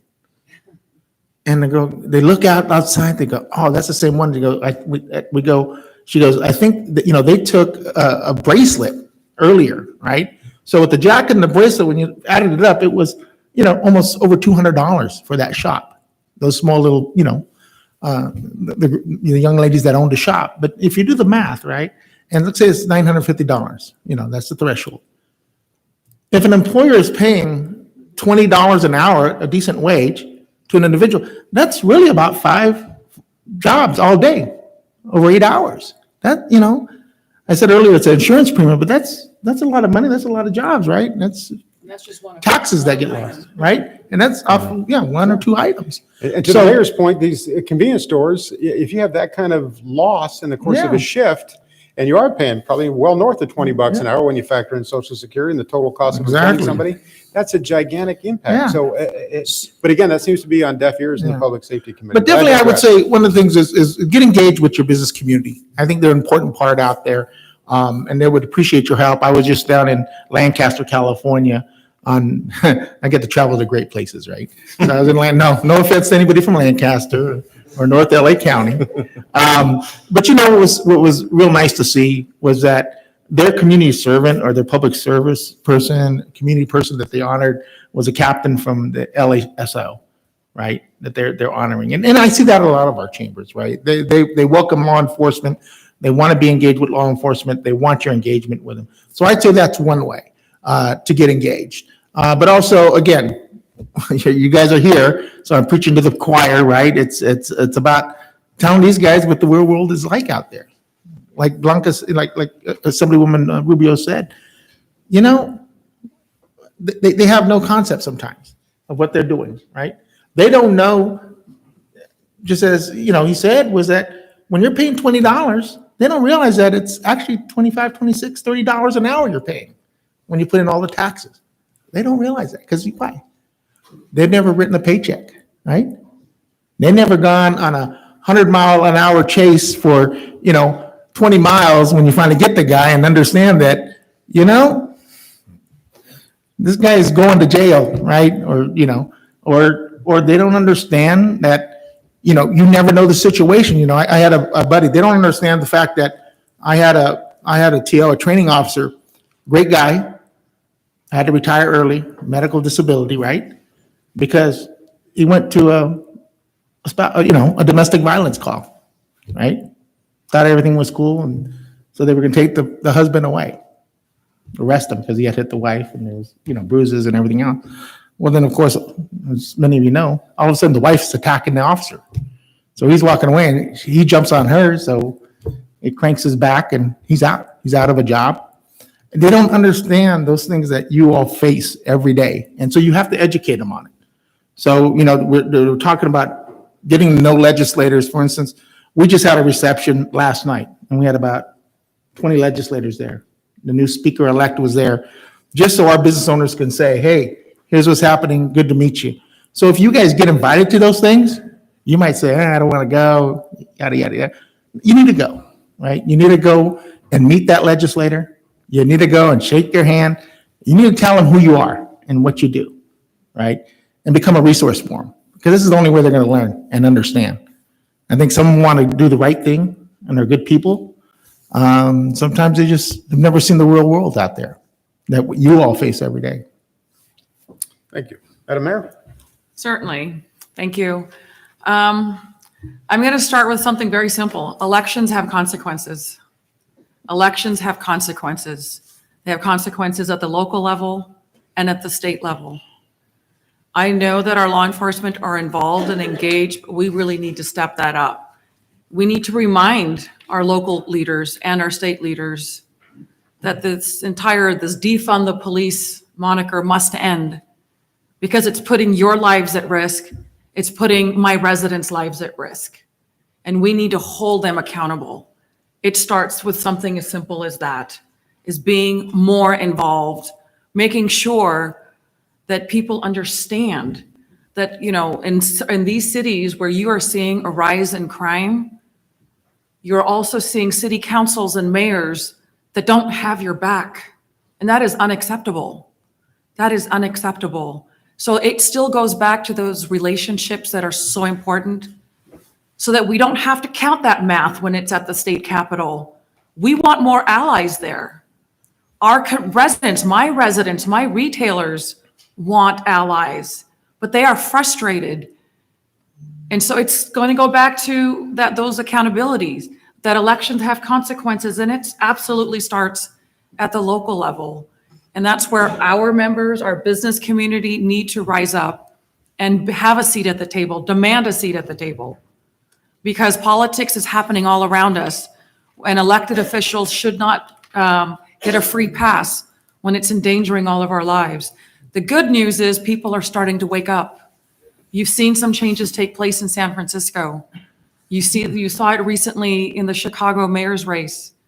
You're also seeing it in New York with the mayor there being proactive, because the community is tired. They are tired of the crime that is rampant in their communities. But it also starts very simply of who we are electing, and that defund the police nonsense. It's got to go. And it starts with me. It starts with all of you. Hold everyone accountable. This is a shared relationship. This is a partnership. I can't do this alone. As a mayor, I can't do this alone representing our retailers. It's going to take all of us working together so that we create that sort of community that we demand to see. And I can tell you, the residents, the vast majority of residents are actually with you.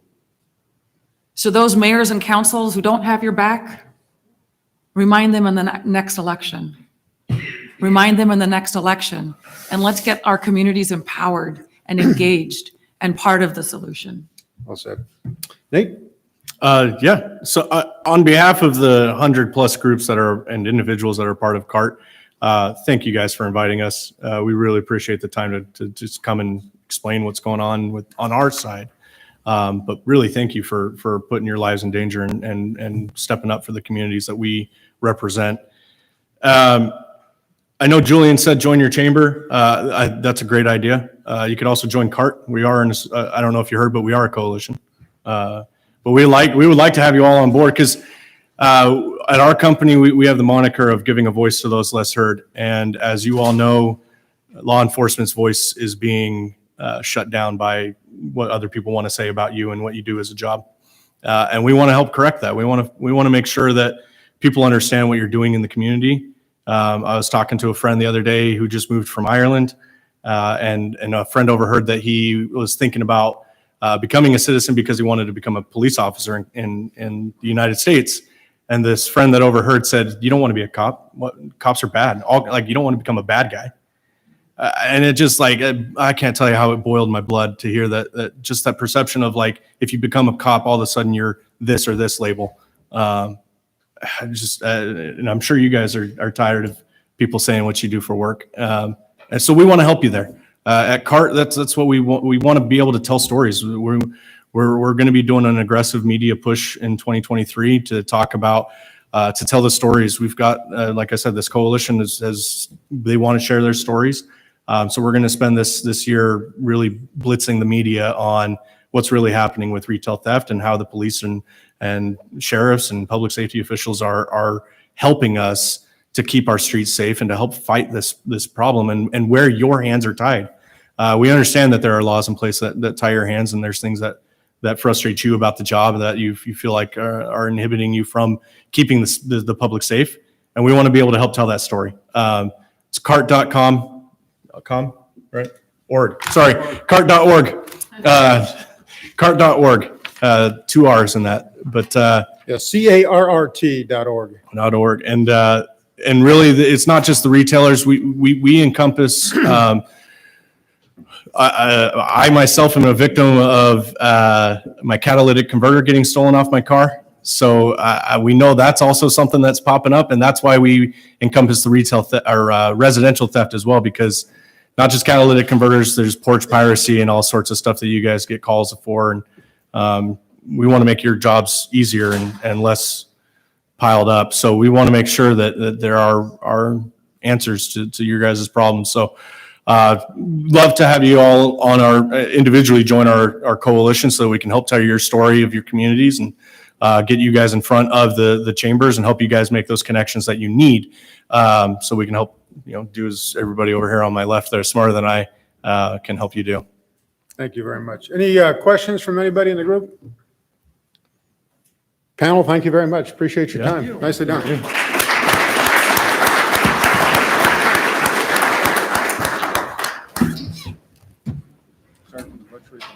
Oh, no, you didn't butcher it. Like I said, I think I got it right. Thank you. Thank you. Nice to see you. Thank you very much. Okay. Feel a little hope from that group? I do. Ladies and gentlemen, this time I'd like to incorporate a new closing item to the program this year, as was mentioned earlier this morning. So get those index cards and pens ready, because I want to recap some of the high impact bills. These are important. They're going to affect your lives, not just their bill numbers, but where they are in the legislative process. As a quick reminder, bills cannot be heard in committee until 30 days after they have been introduced. Then they go through various committee hearings before they go to the Assembly or the Senate, respectively, for debate. If passed there, then they go on to the other chamber and go through the whole process yet again. That is why the timing of this event is so important.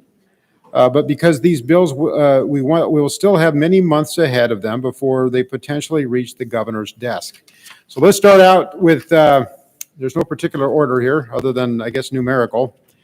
Assemblymember Isaac Bryan, who also serves on the Committee on Revision of the Penal Code, his AB 93 would add Penal Code Section 833.6 to prohibit agency personnel from conducting a warrantless search of a vehicle, person, or their effects based solely on consent.